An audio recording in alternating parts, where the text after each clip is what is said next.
Hello നമസ്കാരം Chandrakantha tarot YouTube ചാനലിലേക്ക് നിങ്ങൾക്ക് എല്ലാവർക്കും സ്വാഗതം. നിങ്ങൾ എല്ലാവരും സുഖമായിട്ട് സ്വസ്ഥമായിട്ട് ഇരിക്കുകയാണെന്ന് ഞാൻ വിശ്വസിക്കുകയാണ്. ഇന്ന് നമ്മളൊരു പിക്കാച്ചാം റീഡിംഗ് ആണ് ചെയ്യുന്നത്. ഇന്നത്തെ റീഡിങ്ങിന്റെ വിഷയം എന്ന് പറഞ്ഞു കഴിഞ്ഞാൽ നിങ്ങളുടെ വിവാഹം എപ്പോഴാണ് നടക്കാൻ സാധ്യത, എങ്ങനത്തെ വിവാഹമാകാനാണ് സാധ്യത, ഇത്രയും കാര്യങ്ങളാണ് നമ്മൾ ഇന്നത്തെ റീഡിങ്ങിൽ നോക്കുന്നത്. അപ്പോൾ ഇന്നത്തെയും പോലെ 3 ചാംസ് നിങ്ങൾക്ക് അവൈലബിൾ ആണ്. ഇതാണ് ഗ്രൂപ്പ് 1 ചാം, ഇത് ഗ്രൂപ്പ് 2 ഇത് ഗ്രൂപ്പ് 3 ഇൻറ്റ്യൂറ്റീവ്ലി നിങ്ങളുടെ ഗ്രൂപ്പ് സെലക്ട് ചെയ്യുക. ഒന്നിൽ കൂടുതൽ ഗ്രൂപ്പിൽ നിങ്ങൾ കൺഫ്യൂസ്ഡ് ആണെങ്കിൽ ആ 2 ഗ്രൂപ്പിലെ മെസ്സേജസ് മുഴുവനായി കേൾക്കുക. ശേഷം നിങ്ങൾക്ക് റെസനേറ്റ് ചെയ്യുന്ന സന്ദേശങ്ങളും മാർഗനിർദ്ദേശങ്ങളും മാത്രം സ്വീകരിക്കുക. ഇതൊരു കളക്റ്റീവ് റീഡിംഗ് ആണ് എന്ന് എപ്പോഴും മനസ്സിൽ വെക്കുക. ഓക്കെ, അപ്പോൾ എവറി സിംഗിൾ മെസ്സേജ് എല്ലാവർക്കും ഉള്ളതാകണമെന്നില്ല. അപ്പോൾ അത് എപ്പോഴും അത് മനസ്സിലുണ്ടാവണം. കളക്റ്റീവ് റീഡിങ്സ് കാണുമ്പോൾ നിങ്ങൾക്കുള്ള എക്സ്ക്ലൂസീവ് മെസ്സേജസ് കിട്ടണം എന്നാണെങ്കിൽ നിങ്ങൾ പേഴ്സണൽ റീഡിംഗ് തന്നെ എടുക്കേണ്ടി വരും. ഓക്കെ, അപ്പോൾ റീഡിംഗ് ഇഷ്ടപ്പെട്ടാൽ മറക്കാതെ ചന്ദ്രകണ്ഠ ടാരോട്ട് സബ്സ്ക്രൈബും ചെയ്യണം. ഇനി ഇത്രയും പറഞ്ഞുകൊണ്ട് ഞാൻ ഗ്രൂപ്പ് 1 റീഡിംഗിലേക്ക് കടക്കാണ്. നിങ്ങൾ ഇവിടെ വീഡിയോ പോസ്റ്റ് ചെയ്ത് നിങ്ങളുടെ ഗ്രൂപ്പ് ഏതാണെന്ന് ഇൻറ്റ്യൂറ്റീവ്ലി തിരഞ്ഞെടുക്കുക. ഹലോ ഗ്രൂപ്പ് 1, നമസ്കാരം. അപ്പോൾ നിങ്ങൾ ഈ ഒരു പർട്ടിക്കുലർ ചാം ആണ് ചൂസ് ചെയ്തിട്ടുള്ളതെങ്കിൽ ഇതാണ് നിങ്ങളുടെ റീഡിംഗ്. ഓക്കെ, അപ്പോൾ നമ്മൾ ആദ്യം തന്നെ നോക്കാൻ പോകുന്നത് നിങ്ങൾക്ക് നിങ്ങളുടെ വിവാഹം ഏത് തരത്തിലുള്ള വിവാഹമാകാനാണ് സാധ്യത, വിവാഹം എപ്പോൾ നടക്കാനാണ് സാധ്യത, അതിനുശേഷം നമ്മൾ യൂണിവേഴ്സിന് നിങ്ങൾക്ക് നൽകാനുള്ള ഗൈഡൻസ്. ഓക്കെ, അതായത് ഈ ഒരു വിവാഹം ഈ പറഞ്ഞ സമയത്തിനുള്ളിൽ പറഞ്ഞ പ്രകാരം നടക്കണമെങ്കിൽ, എസ്പെഷ്യലി ആ ടൈം ഫ്രെയിമിനുള്ളിൽ നടക്കണമെങ്കിൽ നിങ്ങൾ അതിനോട് അലൈൻഡ് ആകണം അല്ലേ, നിങ്ങൾ അതിനോട് കംപ്ലീറ്റ്ലി റെഡി ആകണം. അതിനായിട്ട് നിങ്ങൾക്കുള്ള മാർഗനിർദ്ദേശങ്ങൾ ഇത്രയും കാര്യങ്ങൾ നമ്മൾ നോക്കുന്നു. പിന്നെ ലാസ്റ്റ് ക്യാപ്സ്യൂൾ ക്ലൂസ് എടുക്കുകയാണ് ചെയ്യുന്നത്. ഓക്കെ, ഫസ്റ്റ് ഞാൻ ഓർക്കാതെ ഡെക്ക് എടുക്കുകയാണ് ചെയ്തത്. അപ്പോൾ ഗ്രൂപ്പ് 1 വിവാഹം ഇപ്പോൾ തുടങ്ങി എത്ര സമയത്തിനുള്ളിൽ നടക്കാനാണ് സാധ്യത, അല്ലെങ്കിൽ ഗ്രൂപ്പ് 1 ഉൾപ്പെട്ടിട്ടുള്ള കളക്ടീവ്സിന്റെ വിവാഹം എപ്പോൾ നടക്കാനാണ് സാധ്യത. ഓക്കെ, കൺഫർമേഷൻ കിട്ടിയാലേ ഞാൻ കാർഡ് എടുക്കൂ കേട്ടോ. അപ്പോൾ അത് തിരിച്ചു വെക്കണമെന്ന് തോന്നരുത്. ഓക്കെ, ഗ്രൂപ്പ് 1 വിവാഹം എപ്പോഴാണ് നടക്കാൻ സാധ്യത? നെക്സ്റ്റ് മാസ് റെട്രോഗ്രേഡ് എന്നാണ് നമുക്ക് കിട്ടിയിരിക്കുന്നത്. ഓക്കെ, അപ്പോൾ നെക്സ്റ്റ് മാസ് റെട്രോഗ്രേഡ് എന്ന് പറയുമ്പോൾ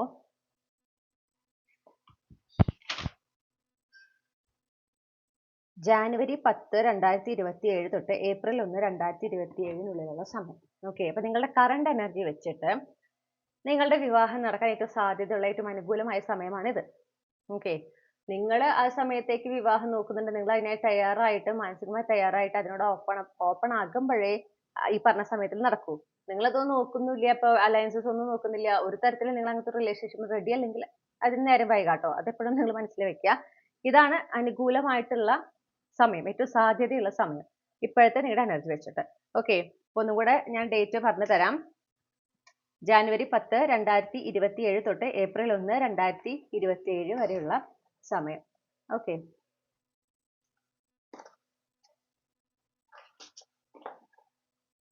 ഞാൻ ബുക്കിൽ നോട്ട് ചെയ്ത് വെച്ചിരിക്കുകയാണ്, അങ്ങനെയാണ് നമുക്ക് മനസ്സിലാവുമ്പോൾ. അല്ലാതെ ഡേറ്റുകളൊക്കെ ഓർത്ത് വെക്കാനായിട്ട് എനിക്ക് മനപ്പാടാക്കാനായിട്ട് പറ്റില്ല. ഇനി ഏത് തരത്തിൽ എങ്ങനത്തെ ഒരു വിവാഹമായിരിക്കും, അതായത് love marriage, love cum arrange marriage, pucca arrange marriage, അങ്ങനെ നമ്മൾ ഒരു 1, 2, 3, 4, 5, 6, 7, 8 ഓപ്ഷൻസ് ഉണ്ട്. ഓക്കെ, അപ്പൊ അതിൽ ഏത് ടൈപ്പ് ഓഫ് വിവാഹമാണ് നിങ്ങളുടെ ആകാൻ സാധ്യത എന്ന് നമുക്ക് നോക്കാം. അപ്പൊ കൺഫർമേഷൻ കാർഡ് ഗൈഡൻസ് ആണ്. അപ്പോൾ എൻ്റെ കയ്യിൽ ഇരിക്കുന്നത് ക്രിസ്റ്റൽ വിഷൻ ടാരോയുടെ മേജർ അർക്കാനാസ് മാത്രമാണ്. അതിൽ 8 കാർഡുകളെ നമ്മൾ കൺസിഡർ ചെയ്യുന്നുള്ളൂ. ഓക്കെ, ഗ്രൂപ്പ് 1 ഉൾപ്പെട്ടിട്ടുള്ള കളക്ടീവ്സിന്റെ വിവാഹം ഏത് തരത്തിലുള്ള വിവാഹമാകാനാണ് സാധ്യത?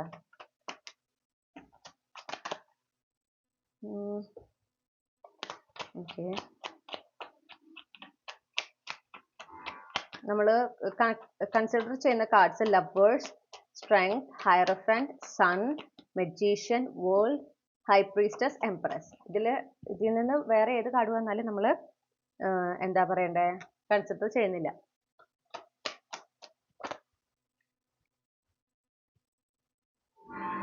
ഓക്കെ,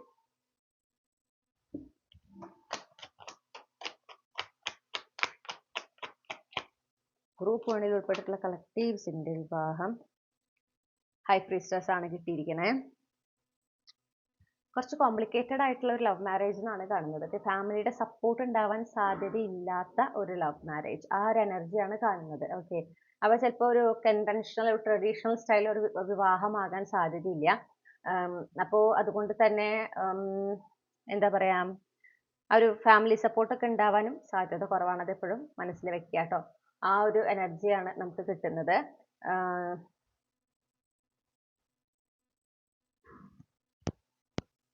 ഓക്കെ, അതൊരു കളക്റ്റീവ് റീഡിംഗ് ആയതുകൊണ്ട് ഒരു ടൈപ്പും കൂടി എടുക്കാം. ഓക്കെ,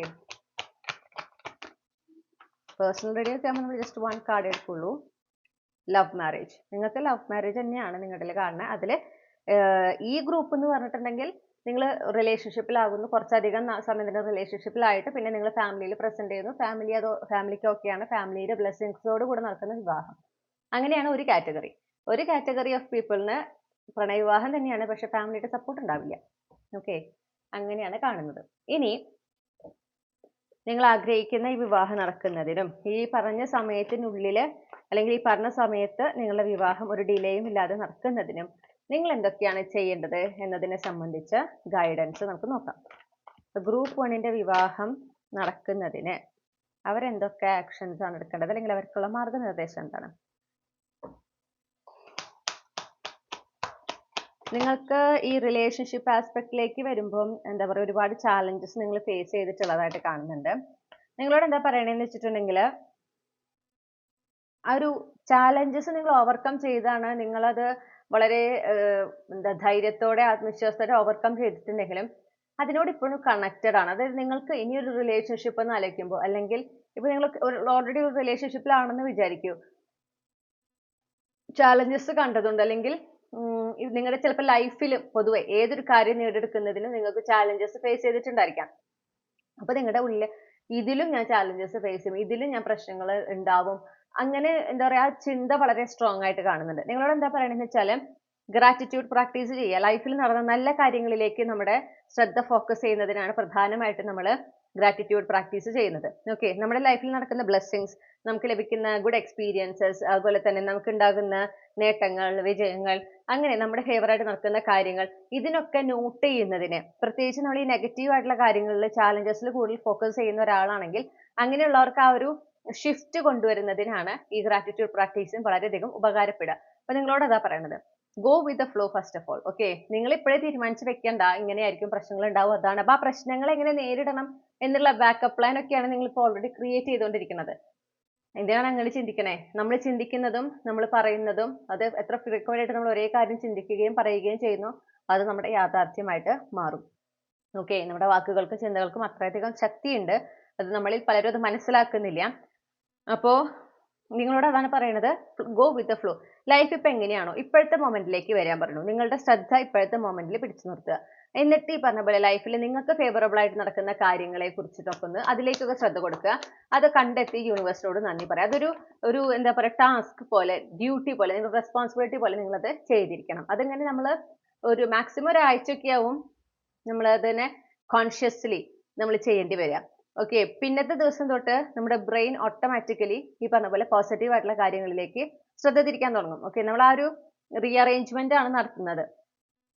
അപ്പോൾ അത് നിങ്ങളോട് പ്രത്യേകം പറയുന്നുണ്ട്. പിന്നെ നിങ്ങളോട് പറയുന്നത് എന്താ വെച്ചാൽ, നിങ്ങളുടെ ഒരു ഫാമിലി ലൈഫ്, മാരേജ് ലൈഫ്, അതിനെക്കുറിച്ചൊക്കെ ചിന്തിക്കുമ്പം ഏറ്റവും നല്ല രീതിയിൽ ചിന്തിക്കുക. Best case scenario. ഓക്കെ, നിങ്ങൾക്ക് ആ ഒരു പൊട്ടൻഷ്യൽ ഉണ്ട്, വളരെ സ്റ്റേബിളും സെക്യൂറും ആയിട്ടുള്ള വളരെയധികം അബണ്ടൻസ് ഉള്ള നല്ലൊരു ഫാമിലി ലൈഫ് ഉണ്ടാവാനുള്ള എല്ലാ സാധ്യതയും നിങ്ങൾക്കുണ്ട്. അപ്പൊ അത് അങ്ങനെ തന്നെ ആയിരിക്കും എന്ന് വിശ്വസിക്കുക. തമാശയ്ക്കോ അല്ലെങ്കിൽ മറ്റുള്ളവര് ചിലപ്പോൾ ചിലർക്ക് ഉണ്ടാവില്ലേ ഒക്കെ നെഗറ്റീവായി പറയുന്നവര്, അപ്പൊ അവരുടെ കൂട്ടത്തിൽ ആ ഒരു ഓളത്തിൽ അവർ പറയുന്ന പോലെ തന്നെ അങ്ങനെ തന്നെ ആവാവോ എന്നൊക്കെ പറഞ്ഞാൽ നെഗറ്റീവ് പറയുന്ന കാര്യങ്ങളിലേക്ക് നിങ്ങൾ പോകാതിരിക്കാൻ പറയുന്നു. തമാശയ്ക്ക് പോലും അങ്ങനെ പറയരുത് എന്നാണ് പറയുന്നത്. Okay, B open and receptive. Universe അത് എങ്ങനെയാണോ നടക്കേണ്ടത് ആ രീതിയിൽ നടത്തുന്നതാണ്. നിങ്ങൾ എത്ര കൺട്രോൾ ചെയ്യാൻ ശ്രമിച്ചാലും കൂടുതൽ ഡിലേ ഉണ്ടാകുന്നല്ലാതെ എങ്ങനെയാണോ നിങ്ങളുടെ വിവാഹം നടക്കേണ്ടതെന്ന് ഓൾറെഡി ഡിസൈഡഡ് ആണ്. ഓക്കെ, അത് യൂണിവേഴ്സിന്റെ പ്ലാനിൽ അതുണ്ട്, അത് അതുപോലെ തന്നെയാണ് നടക്കുക. നിങ്ങൾ അതിനെ കൺട്രോൾ ചെയ്യാൻ ശ്രമിക്കുമ്പോൾ അതിൽ ഡിലേ ഉണ്ടാവുക, അല്ലെങ്കിൽ അതിൽ കൂടുതൽ ചാലഞ്ചസ് ഉണ്ടാവുക എന്നല്ലാതെ വേറൊരു മാറ്റം ഉണ്ടാവില്ല. അപ്പൊ നിങ്ങളോട് പറയുന്നത് പ്രസന്റ് മൊമെന്റിൽ ഫോക്കസ് ചെയ്ത് ലൈഫ് ആസ്വദിച്ച് മുന്നോട്ട് പോകാനായിട്ട് പറയുന്നു. പിന്നെ ഏത് എനർജിയിലായിക്കൊണ്ടാണോ നിങ്ങൾ വിവാഹത്തെക്കുറിച്ചും വിവാഹ ജീവിതത്തെക്കുറിച്ചും വിവാഹ പങ്കാളിയെക്കുറിച്ചും ആലോചിക്കുന്നത്, അതേ എനർജി തന്നെയാണ് നിങ്ങൾക്ക് അവരിൽ നിന്നൊക്കെ എക്സ്പീരിയൻസ് ചെയ്യാൻ സാധിക്കുക, അല്ലെങ്കിൽ ആ വ്യക്തിയിൽ നിന്നും ഈ പറയുന്ന സാഹചര്യങ്ങളിൽ നിന്നൊക്കെ എക്സ്പീരിയൻസ് ചെയ്യാൻ സാധിക്കുക. അപ്പൊ നിങ്ങൾക്ക് വളരെ പോസിറ്റീവ് ആയിട്ടുള്ള healthy happy relationship, equal give and take relationship, അങ്ങനത്തെ ഒരു മാരേജ് ആണ് വേണ്ടതെങ്കിൽ ആ രീതിയിൽ വേണം നിങ്ങൾ അതിനെക്കുറിച്ച് ചിന്തിക്കുമ്പോൾ. ഓക്കെ, ഏറ്റവും പോസിറ്റീവ് ആയിട്ട് തന്നെ ചിന്തിക്കാൻ ശ്രമിക്കുക. വളരെ ഇമ്പോർട്ടന്റ് ആണ്. കാരണം എന്താന്ന് വെച്ചിട്ടുണ്ടെങ്കിൽ നമ്മൾ ഈ കുറച്ച് നെഗറ്റീവ് ആയിട്ടൊക്കെ ചിന്തിച്ചു കഴിഞ്ഞാൽ അത് അങ്ങനെ തന്നെ മിറർ ചെയ്യാനുള്ള ഒരു സാധ്യത നിങ്ങളുടെ എനർജിക്ക് ഉണ്ട്. നിങ്ങളുടെ ഇത് പ്രകാരം 6 of coins എന്ന് പറഞ്ഞാൽ ഒരു മിററിംഗ് എനർജിയാണ്. നമ്മൾ എന്ത് എനർജിയാണോ നമ്മളിൽ നിന്ന് റിലീസ് ചെയ്യുന്നത്, ഓക്കെ, ഒരു സ്പെസിഫിക് കാര്യവുമായി ബന്ധപ്പെട്ട് അത് തന്നെയാണ് റിഫ്ലക്ട് ചെയ്യുക. അപ്പൊ അതൊന്ന് ശ്രദ്ധിക്കാൻ പറയുന്നു. യൂണിവേഴ്സിൽ സറണ്ടർ ചെയ്യാം. നിങ്ങളോട് അതാണ് പ്രധാനമായിട്ട് പറയുന്നത്. യൂണിവേഴ്സിൽ സറണ്ടർ ചെയ്യാം. എന്തെങ്കിലും സ്പിരിച്വൽ പ്രാക്ടീസസ് ഒക്കെ ചെയ്യുന്നത് നല്ലതാണ്. ഓക്കെ, യൂണിവേഴ്സിൽ സറണ്ടർ ചെയ്ത് പ്രസന്റ് മൊമെന്റിൽ ഫോക്കസ് ചെയ്ത് പോകുന്നത് നിങ്ങൾക്ക് ആ ഒരു സറണ്ടറിങ് എനർജിയിലേക്ക് എത്താനായിട്ട് മെഡിറ്റേഷൻ പോലുള്ള സ്പിരിച്വൽ പ്രാക്ടീസസോ അല്ലെങ്കിൽ ചാൻഡിങ് അങ്ങനെ അല്ലെങ്കിൽ എന്തെങ്കിലും മാനിഫെസ്റ്റേഷൻ ടെക്നിക്സ് ഒക്കെ ചെയ്യുന്നത് നല്ലതാണ്.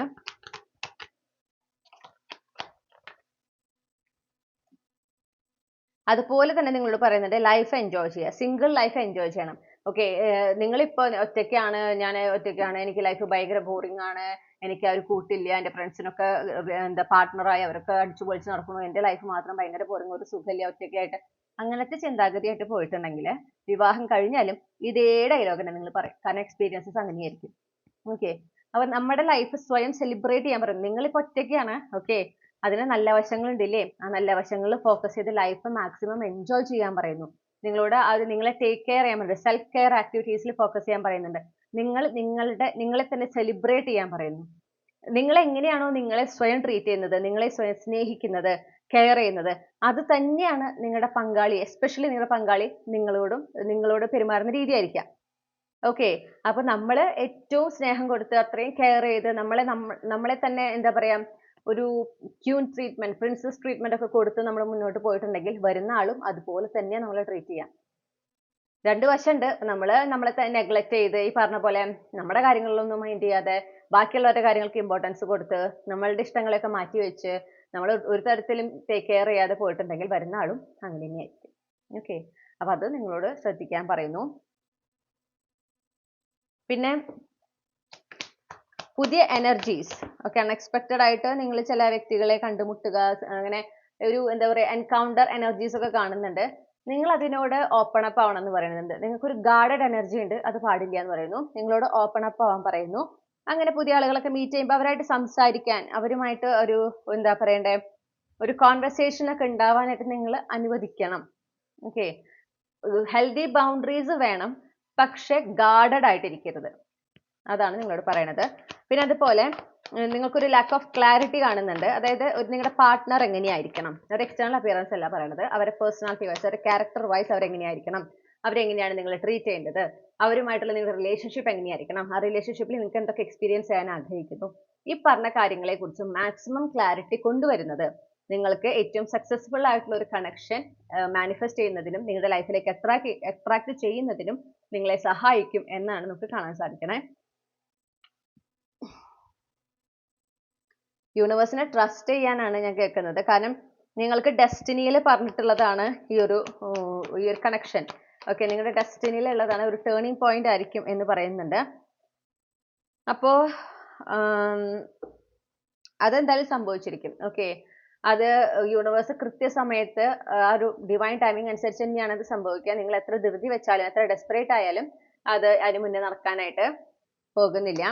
അപ്പൊ പ്രത്യേകിച്ച് വിവാഹം കഴിഞ്ഞിട്ടുള്ള ആളുകൾ അല്ലെങ്കിൽ ഇപ്പൊ ലവേഴ്സ്, അവരൊക്കെ കുറിച്ച് നിങ്ങൾ സംസാരിക്കുമ്പോഴൊക്കെ പോസിറ്റീവായിട്ട് സംസാരിക്കാം. ഓക്കെ, ഒരു അസൂയ വേണ്ടതില്ല എന്ന് പറയണു. അല്ലെങ്കിൽ ആരെങ്കിലും ഇങ്ങനെ വെറുതെ പറയില്ലേ, ഇപ്പൊ നമുക്ക് എന്തെങ്കിലും പ്രൂഫ് ഒക്കെ ഉണ്ടായിട്ട് നമ്മൾ അതിനെ കുറിച്ച് ഡിസ്കസ് ചെയ്യുന്നതും, പ്രൂഫ് ഒന്നുമില്ല, നമ്മുടെ മനസ്സിൽ തോന്നണം ഇങ്ങനെയായിരിക്കും അങ്ങനെയായിരിക്കും എന്ന് തോന്നിയിട്ട് നമ്മൾ അവരങ്ങനെയാണ് കണ്ടില്ലേ അവരിങ്ങനെയാണെന്നൊക്കെ പറഞ്ഞിങ്ങനെ ജഡ്ജ് ചെയ്യാന്ന് പറയില്ലേ, അത് വേണ്ട. എന്താ വെച്ചാൽ അത് നിങ്ങൾ എങ്ങനെയാണ് ഈ പറയുന്ന കൺസെപ്റ്റിനെ ട്രീറ്റ് ചെയ്യുന്നത്, ആ കൺസെപ്റ്റിൽ അതിലായിരിക്കുന്നവരെ നിങ്ങൾ എങ്ങനെയാണ് കാണുന്നത്, അതൊക്കെ നിങ്ങളുടെ ഫാമിലി ലൈഫ്, നിങ്ങളുടെ മാരീഡ് ലൈഫ് ഷേപ്പ് ചെയ്യുന്നതിൽ പ്രധാന പങ്ക് വഹിക്കുന്നുണ്ട്. ഓക്കെ, അപ്പൊ നിങ്ങൾ മാക്സിമം അവർക്ക് അത് നല്ലത് വരട്ടെ, നന്നായിരിക്കട്ടെ, ഈ സന്തോഷം എന്നും ഉണ്ടാവട്ടെ, എത്ര നാളേക്ക് കാണുക അപ്പൊ ഈ സന്തോഷം, ഈ വക ഡയലോഗ് ഒന്നും പറയാതിരിക്കുക. ഓക്കെ, ആദ്യം പറഞ്ഞ പോലെ അവർ നന്നായിരിക്കട്ടെ, ഇതുപോലെ എന്നും സന്തോഷത്തിൽ തന്നെ ആയിരിക്കട്ടെ, എന്ത് ഹാപ്പി അല്ലെ അവർ അങ്ങനെ തന്നെ ആവട്ടെ അല്ലെ, അങ്ങനെ പറയാം. നമുക്കത് പറയുന്നതുകൊണ്ട് നമുക്ക് പ്രത്യേകിച്ച് നഷ്ടമൊന്നുമില്ലല്ലോ. അവർക്ക് ഗുണം ഉണ്ടാവണമെങ്കിൽ ഉണ്ടായിക്കോട്ടെ, അങ്ങനെയാണ് നമ്മൾ കരുതേണ്ടത്. കാരണം അപ്പോഴാണ് നിങ്ങൾക്ക് അതുപോലെ, അപ്പൊ നിങ്ങളാ ചെയ്യുന്നത് ഗുഡ് ഡീഡ്സ് ആണ്, ഗുഡ് കർമാസ് ആണ്. അപ്പൊ അത് നിങ്ങളുടെ റിലേഷൻഷിപ്പ്, നിങ്ങളുടെ ഫാമിലി ലൈഫിലേക്ക് അത് പിന്നെ യൂണിവേഴ്സ് റിവാർഡ്സ് ആയിട്ട് കൊണ്ടുവരും. മനസ്സിലായില്ലേ? യൂണിവേഴ്സ് അത് നോട്ട് ചെയ്യുന്നുണ്ട്. നിങ്ങൾ എങ്ങനെയാണ് ഈ പറഞ്ഞ മാരീഡ് കപ്പിൾസ് അവരുടെ ഇന്ററാക്ഷൻസ്, അല്ലെങ്കിൽ അവരുടെ ചിലപ്പോൾ ഫോട്ടോസ് ഒക്കെ ആയിരിക്കും ഇൻസ്റ്റാഗ്രാമിലൊക്കെ, ഓ എന്താ കാണുന്നത്, എന്തൊക്കെ ബഹളായിരുന്നു, ഇങ്ങനത്തെ ഒക്കെ ഒരു എന്താ പറയാ ജഡ്ജ് ചെയ്തുകൊണ്ടുള്ള ഒരു സംസാരം അല്ലെ. ചിലപ്പോൾ നിങ്ങളായിരിക്കില്ല, വേറെ ആരും സംസാരിക്കും, നിങ്ങൾ അതിനെ എൻകറേജ് ചെയ്യുക, അല്ലെങ്കിൽ നിങ്ങൾ അതിനെ ആ അതന്നെ ശരി, എന്ത് ഇതല്ലേ എന്നൊക്കെ പറഞ്ഞിങ്ങനെ സംസാരിക്കുന്നത് അനാവശ്യമായിട്ട്. ഞാൻ വീണ്ടും പറയുന്നു, അനാവശ്യമായിട്ട്. ഓക്കെ, ഇപ്പം വളരെ എന്തെങ്കിലും കോംപ്ലിക്കേഷൻസും കാര്യങ്ങളൊക്കെ ഉണ്ടെന്നിട്ട് അതെല്ലാവർക്കും അറിയാം അതൊരു പ്രശ്നങ്ങളാണ്, പക്ഷെ അവര് ഇങ്ങനെ എന്താ പറയാ അങ്ങനെ പ്രശ്നങ്ങളൊന്നും ഇല്ല എന്ന് പറഞ്ഞ് കാണിക്കാനായിട്ട് ശ്രമിക്കുമ്പോൾ, ഫോർ എക്സാമ്പിൾ ലവ് മാരേജ് ആണ്, എല്ലാവർക്കും അറിയാം ലവ് മാരേജ് ആണ്, പക്ഷെ കല്യാണം കഴിക്കാൻ പോകുന്നവരും വീട്ടുകാരൊക്കെ അറേഞ്ച് മാരേജ് ആണേ, ഇവർക്ക് തമ്മിൽ ഒരു പരിചയമില്ലേ എന്നൊക്കെ പറയുമ്പോൾ നമ്മള് ഇതൊക്കെ ലവ് മാരേജ് ആണെന്ന് അറിഞ്ഞൂടെ എന്ന് നമ്മൾ തമ്മിൽ ഡിസ്കസ് ചെയ്യും. അത് വ്യത്യാസമുണ്ട്, കാരണം നമുക്ക് അറിയാം, ഇതെല്ലാവർക്കും അറിയാം. അപ്പൊ ഇത് ചുമ്മാ എന്തിനാണ് ഇതിനെ ഹൈഡ് ചെയ്യാൻ ശ്രമിക്കുന്നത് എന്നുള്ളത് നമ്മൾ പറയുന്നത് വ്യത്യാസമുണ്ട്. അതല്ല, അവരുടെ വിവാഹം അത് ചിലപ്പോ എന്താ പറയാ ഒരു തെളിവൊന്നുമില്ല, അവര് പക്ഷെ നല്ല കണക്ഷൻ അവർക്കുണ്ടാവും. അറേഞ്ച് മാരേജ് തന്നെയാണ്, പക്ഷെ നല്ല കണക്ഷൻ. ഇത് കണ്ടിട്ട് ലവ് മാരേജ് ആണെന്ന് തോന്നണേ, അറേഞ്ച് മാരേജിൽ ഇങ്ങനെ അടുപ്പം വരുന്നേ, അത് ജഡ്ജിങ് ആണ്. ഓക്കെ, മനസ്സിലായില്ലേ കണക്ഷൻ? ഓക്കെ, അപ്പോൾ ഈ ഒരു രീതിയിലൊന്നും സംസാരിക്കാതിരിക്കുക. മാക്സിമം ഞാൻ പറഞ്ഞ പോലെ നന്നായിരിക്കട്ടെ, നല്ല രീതിയിലാവട്ടെ, നല്ല ലൈഫ് ആയിക്കട്ടെ. ഓക്കെ, അങ്ങനെ വേണം നമ്മളെപ്പോഴും നല്ലത് വിഷ് ചെയ്യുക. അത് നല്ലതാണ്, കാരണം നിങ്ങളുടെ ഫാമിലി ലൈഫ് ഉണ്ടാകുമ്പോൾ, നിങ്ങളുടെ ജീവിതത്തിലേക്ക് പാർട്ട്ണർ വരുമ്പോൾ, നിങ്ങൾ ഈ ചെയ്ത നല്ല കർമ്മകൾ, നിങ്ങൾ ഈ നൽകിയ നല്ല വിഷസ് നിങ്ങൾക്ക് റിവാർഡായിട്ട് തിരികെ വരും. ഓക്കെ, പിന്നെ B protective about your self, your heart space എന്ന് ഞാൻ കേൾക്കുന്നു. നിങ്ങളുടെ ഹാർട്ട് ചക്ര പ്രൊട്ടക്ട് ചെയ്യുക, അതായത് ഈ പറഞ്ഞ പോലെ ഓപ്പൺ ആയിരിക്കണം, ഓപ്പൺ ആൻഡ് റിസപ്റ്റീവ് ആയിരിക്കണം. പുതിയ എനർജീസ് വരുമ്പം അവരുമായിട്ട് കമ്മ്യൂണിക്കേറ്റ് ചെയ്യാനും കൺവേഴ്സ് ചെയ്യാനൊക്കെ നിങ്ങൾ റെഡി ആയിരിക്കണം. ഹെൽത്തി ബൗണ്ടറീസും ഉണ്ടായിരിക്കണം. ഓക്കെ, ഒരാൾ അങ്ങനെ കുറച്ച് നല്ല രീതിയിൽ സംസാരിക്കുമ്പോഴേക്കും അവരങ്ങനെ കണ്ണടച്ച് അക്സെപ്റ്റ് ചെയ്ത് അല്ല, അവർ നിങ്ങളുടെ സ്റ്റാൻഡേർഡ് മീറ്റ് ചെയ്യുന്നുണ്ടോ, നിങ്ങൾ എക്സ്പെക്ട് ചെയ്യുന്ന പോലത്തെ ഒരു പാർട്ട്ണർ ആണോ, പൊട്ടൻഷ്യൽ ഉണ്ടോ, നിങ്ങൾ എങ്ങനെ ട്രീറ്റ് ചെയ്യുന്നു, ഇത് വ്യൂ ചെയ്തിട്ട് വേണം, സമയമെടുത്ത് നിങ്ങൾക്ക് അത്രയും ഉറപ്പുള്ളപ്പോൾ മാത്രം. ഓക്കെ, യൂണിവേഴ്സിൽ നിന്ന് അങ്ങനത്തെ കൺഫർമേഷൻ കിട്ടിയതിന് ശേഷം മാത്രം നെക്സ്റ്റ് സ്റ്റെപ്പിലേക്ക് പോവാം. ഇമോഷൻസിന്റെ പുറത്ത് വൈകാരികമായിട്ട് എല്ലാ ഒരു ഓവർവെൽഡ് എനർജിയിൽ നെക്സ്റ്റ് സ്റ്റെപ്പിലേക്കൊന്നും റഷ് ചെയ്യാതിരിക്കാം. അതിനാണ് നിങ്ങൾക്ക് ക്ലാരിറ്റി കൊണ്ടുവരാൻ പറയണത്. നിങ്ങൾക്ക് എങ്ങനത്തെ പാർട്ട്ണറെ വേണം, നിങ്ങൾക്ക് എങ്ങനത്തെ ലൈഫാണ് വേണ്ടത് എന്നതിനെ സംബന്ധിച്ച് നിങ്ങൾക്കൊരു വ്യക്തത ഉണ്ടാവുമ്പോൾ നിങ്ങളുടെ ലൈഫിലേക്ക് ഏതൊരു ലവ് ഇൻട്രസ്റ്റ് വരുമ്പോഴും അവർ എൻ്റെ സ്റ്റാൻഡേർഡ് മീറ്റ് ചെയ്യുന്നുണ്ടോ ഇല്ലയോ എന്നുള്ളത് നിങ്ങൾക്ക് നോക്കാൻ പറ്റും അല്ലേ. കാരണം നിങ്ങൾക്ക് അറിയാം എന്താ നിങ്ങൾക്ക് വേണ്ടെന്നുള്ളത്. അതറിയാതിരിക്കുമ്പോഴാണ് ഈ പറഞ്ഞ പോലെ റോങ് ചോയ്സസിലേക്ക് നമ്മുടെ ശ്രദ്ധ പോകുന്നത്, തെറ്റായ തീരുമാനങ്ങൾ നമ്മൾ എടുക്കുന്നത്, പിന്നീട് റിഗ്രറ്റ് ചെയ്യുന്നത്. ഓക്കെ, അപ്പൊ അതാ പറയണേ, നിങ്ങളുടെ ഈ പറഞ്ഞ പോലെ വളരെ പ്രൊട്ടക്റ്റീവ് ആയിരിക്കുക, ഹെൽത്തി ബൗണ്ടറി എസ്റ്റാബ്ലിഷ് ചെയ്യുക, അനാവശ്യമായ ഹാർട്ട് ബ്രേക്സ് ഒന്നും കൊണ്ടുവരരുത്. ഓക്കെ, നിങ്ങളിലേക്ക് അട്രാക്ട് ചെയ്യരുത്. Trust the divine timing. Okay, correct ടൈമിൽ കറക്റ്റ് ആ ഒരു എന്താ പറയണ്ടേ നേരത്ത് നിങ്ങൾക്ക് വേണ്ടുന്ന ആളെ, നിങ്ങളുടെ ലൈഫിലേക്ക് വരേണ്ട വ്യക്തി ആരാണോ അവരെ യൂണിവേഴ്സ് കൊണ്ടുവന്നിരിക്കും. നിങ്ങൾ ആഗ്രഹിക്കുന്ന ആ ലൈഫ് നിങ്ങളിലേക്ക് എത്തിയിരിക്കും എന്ന വിശ്വാസം നിങ്ങൾക്ക് ഉണ്ടാവണം. ഓക്കെ, കമ്പാരിസൺ പാടില്ല. അതിനാണ് ഏറ്റവും അത് പറയുന്നതാണ്, കമ്പാരിസൺ പാടില്ല. മറ്റുള്ളവരൊക്കെ വിവാഹം കഴിഞ്ഞു, എൻ്റെ ആയില്ല, അവർക്കൊക്കെ റിലേഷൻഷിപ്പ് ഉണ്ട്, ഞാനിപ്പോഴും സിംഗിൾ ആണ്. അവരുടെ ടൈം ആയതുകൊണ്ടായിരിക്കും, അല്ലെങ്കിൽ ഈ പറഞ്ഞ പോലെ ചിലപ്പോൾ അവർ കൃത്യമായ ക്ലാരിറ്റി ഇല്ലാത്തത് കൊണ്ട് അവർ തെറ്റായ ഒരു റിലേഷൻഷിപ്പിലായിരിക്കുന്നതായിരിക്കാം. അല്ലെങ്കിൽ ഈ പറഞ്ഞ പോലെ നമുക്കറിയില്ല അവരുടെ ജേണിയിൽ എന്താ എങ്ങനെയാന്നുള്ളത്. ഓക്കെ, ചിലപ്പോൾ അവർ അത്രയും നാൾ ചെയ്ത ഗുഡ് കർമ്മയുടെ ഫലമായിരിക്കും അവർക്കുള്ള ആ ഒരു ഹെൽത്തി റിലേഷൻഷിപ്പ്. എങ്ങനെ വേണമെങ്കിലും ആവാം. അപ്പൊ നിങ്ങൾ എന്താ വിചാരിക്കണ്ടേ? ഓക്കെ, കാര്യം നിങ്ങളോട് പറയുന്നത് അവരൊക്കെ കഴിഞ്ഞല്ലോ, നിങ്ങളുടെ ഒന്നും ആയില്ലേ എന്ന് ചോദിച്ചു കഴിഞ്ഞാൽ, അത് ഓരോന്നും നടക്കാൻ ഒരു സമയമല്ലേ, ആ കറക്റ്റ് സമയത്ത് നടക്കുമ്പോഴല്ലേ അത് നന്നാവുള്ളൂ. എൻ്റെ ജീവിതത്തിൽ അതിനുള്ള സമയം ആവണേ ഉള്ളൂ. ഇനി എങ്ങടാ കാത്തിരിക്കുന്നത്, ഇത്രയും വയസ്സല്ലേ, ചിലപ്പോൾ നിങ്ങൾ കുറച്ച് ഏജ് ആയിട്ടുണ്ടാവും. മറ്റുള്ളവർ പറയണ കേട്ടിട്ട് അയ്യോ ഇത്ര വയസ്സായി, എനിക്ക് എത്രയും പെട്ടെന്ന് റിലേഷൻഷിപ്പ്, എത്രയും പെട്ടെന്ന് വിവാഹം, ദയവ് ചെയ്ത് ചെയ്യാതിരിക്കുക.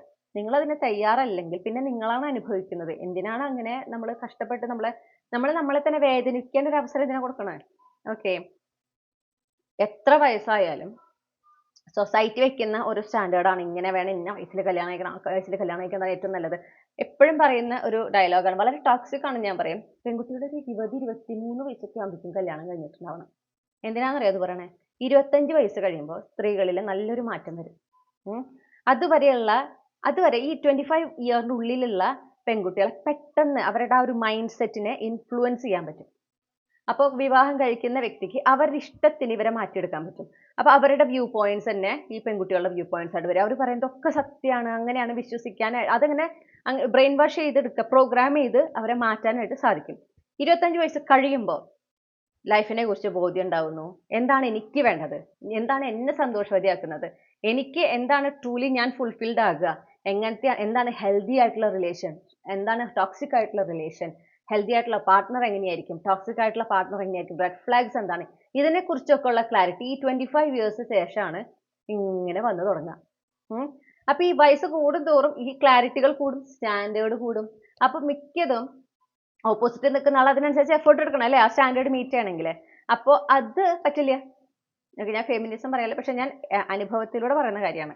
ഓക്കെ, അനുഭവങ്ങളിലൂടെ പറയുന്ന കാര്യമാണ്. ഇപ്പൊ ഞാൻ എൻ്റെ ലൈഫിലല്ല, പക്ഷെ ഞാൻ കണ്ടറിഞ്ഞിട്ടുള്ള, നേരിട്ട് നമ്മൾ കണ്ട് അറിഞ്ഞിട്ടുള്ളതും പിന്നെ നമ്മൾ കേട്ടിട്ടുള്ള കാര്യങ്ങളുമാണ്. അപ്പൊ എങ്ങനെയാന്ന് വെച്ചിട്ടുണ്ടെങ്കിൽ ഇവർക്ക് അതിനനുസരിച്ച് ഇവരുടെ സ്റ്റാൻഡേർഡിൽ മാറ്റം വരുന്നത്. ഇവർക്ക് ഈ 23 ഇയേഴ്സിനുള്ളിലുള്ള ഒരാളെ റീപ്രോഗ്രാം ചെയ്യാൻ പറ്റുന്ന പോലെ ഈ കക്ഷിനെ പറ്റില്ല. കാരണം 25 ഇയർ കഴിയുമ്പോൾ അവർക്ക് സ്റ്റാൻഡേർഡ്സ് വരാണ്, അവർക്ക് മനസ്സിലാവുകയാണ്. അപ്പൊ അവര് ആഗ്രഹിക്കുന്ന രീതിയിൽ ട്രീറ്റ് ചെയ്തില്ലെങ്കിൽ അവർ ഒബ്വിയസ്ലി ക്വസ്റ്റ്യൻ ചെയ്യും. ഓക്കെ, അതായത് ആ ഒരു ഭർത്താവിന്റെ ഇഷ്ടത്തിന് ഇങ്ങനെ മാറ്റിയെടുക്കാൻ, അല്ലെങ്കിൽ ഭർത്താവിന്റെ വീട്ടുകാരുടെ ഇഷ്ടത്തിന് മാറ്റിയെടുക്കാനായിട്ട് പറ്റില്ല. അവിടെ പെൺകുട്ടിക്ക് സ്റ്റാൻഡേർഡുകൾ വരിക, അവർക്ക് ഒരു ബോധ്യം ഉണ്ടാവുക എന്ന് പറയില്ലേ, അതാണ് ഉണ്ടാവുന്നത്. അപ്പൊ അതാണ് ഈ മിക്കതിനും ശ്രദ്ധിച്ചാൽ മതി. ഈ ബ്രോക്കർമാര് ഒക്കെ വളരെ റയറാണ് അങ്ങനെ അല്ല എന്ന് പറയണവരുള്ളൂ.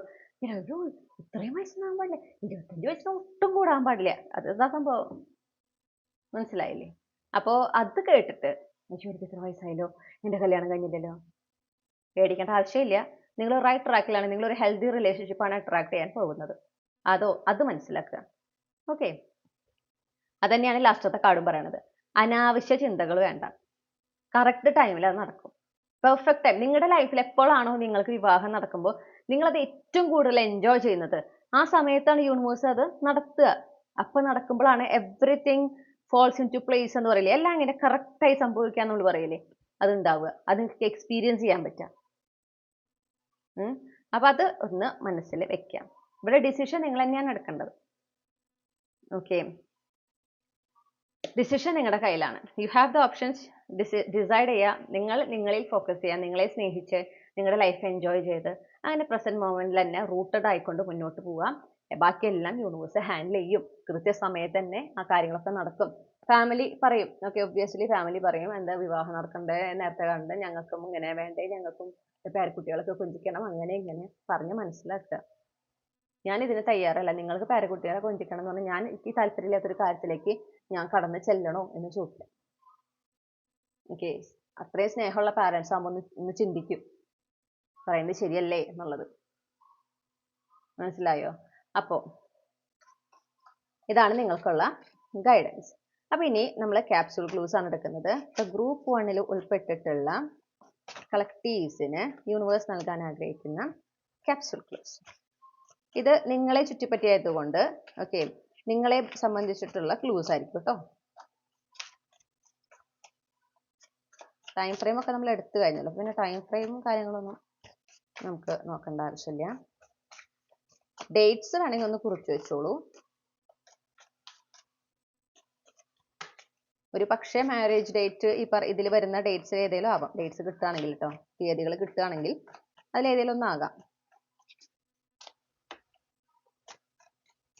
ഇനി എന്തെങ്കിലും ക്യാപ്സ്യൂൾ ക്ലൂസ്? ഓക്കെ,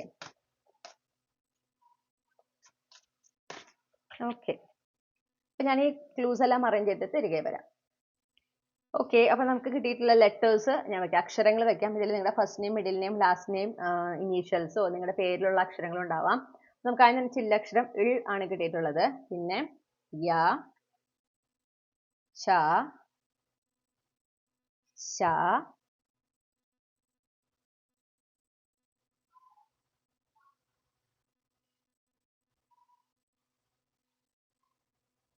ഭ അല്ലെങ്കിൽ ഫ, ഞ, ഠ. ഓക്കെ, ഇനി 2 തീയതികൾ കിട്ടിയിട്ടുണ്ട്, 10, 18. ഇതിൽ നിങ്ങളുടെ ജനന തീയതി ഉണ്ടാവാം, അത് എക്സ്ട്രാ കൺഫർമേഷൻ, അല്ലെങ്കിൽ ഞാൻ പറഞ്ഞ പോലെ തീയതി ഒന്ന് നോട്ട് ചെയ്ത് വെക്കാം കേട്ടോ. നിങ്ങളുടെ വിവാഹ തീയതി ആവാനുള്ള എല്ലാ സാധ്യതയും ഉണ്ട്. ഇനി ജന്മനക്ഷത്രങ്ങൾ കിട്ടിയിട്ടുണ്ട്, ഉത്രാടം, പൂരം, കാർത്തിക, ചിത്തിര,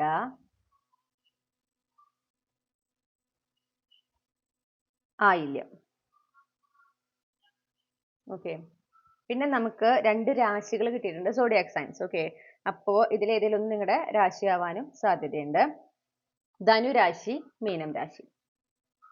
അപ്പൊ ഇത്രയുമാണ് നിങ്ങൾക്കുള്ള ഗൈഡൻസ്. ഓക്കെ, നിങ്ങൾക്കുള്ള റീഡിംഗ് ഗ്രൂപ്പ് 1. ഈ റീഡിങ്ങിലൂടെ നിങ്ങൾ ആഗ്രഹിച്ച ഒരു ക്ലാരിറ്റിയും നിങ്ങൾക്ക് ആവശ്യമായ ഗൈഡൻസ് ലഭിച്ചു എന്ന് ഞാൻ വിശ്വസിക്കുകയാണ്. റീഡിംഗ് ഇഷ്ടപ്പെട്ടാൽ മറക്കാതെ ചന്ദ്രകണ്ഠ ടാരോട്ട് സബ്സ്ക്രൈബ് ചെയ്യുക, റീഡിംഗ് ലൈക്ക് ചെയ്യുക, ഫാമിലിക്കും ഫ്രണ്ട്സിനും ഷെയർ ചെയ്യുക. നിങ്ങളുടെ ഫീഡ്ബാക്ക് എന്താണെന്ന് കമന്റ് സെക്ഷനിൽ അറിയിക്കണം. പേഴ്സണൽ റീഡിംഗ് വേണമെങ്കിൽ എനിക്ക് ഇമെയിൽ അയക്കാം, അല്ലെങ്കിൽ വാട്സപ്പിൽ മെസ്സേജ് ചെയ്യാം. കോൺടാക്ട് ഡീറ്റെയിൽസ് ഡിസ്ക്രിപ്ഷനിൽ നൽകിയിട്ടുണ്ട്. അതുപോലെ തന്നെ ഒരു പേഴ്സണൽ റീഡിംഗ് സർവീസ് നമ്മൾ സ്റ്റാർട്ട് ചെയ്തിട്ടുണ്ട്. അതായത് ആരാണ് നിങ്ങളുടെ ജീവിത പങ്കാളി എന്നുള്ള വിഷയത്തിൽ റീഡിംഗ് പ്രൊവൈഡ് ചെയ്യുന്നുണ്ട്.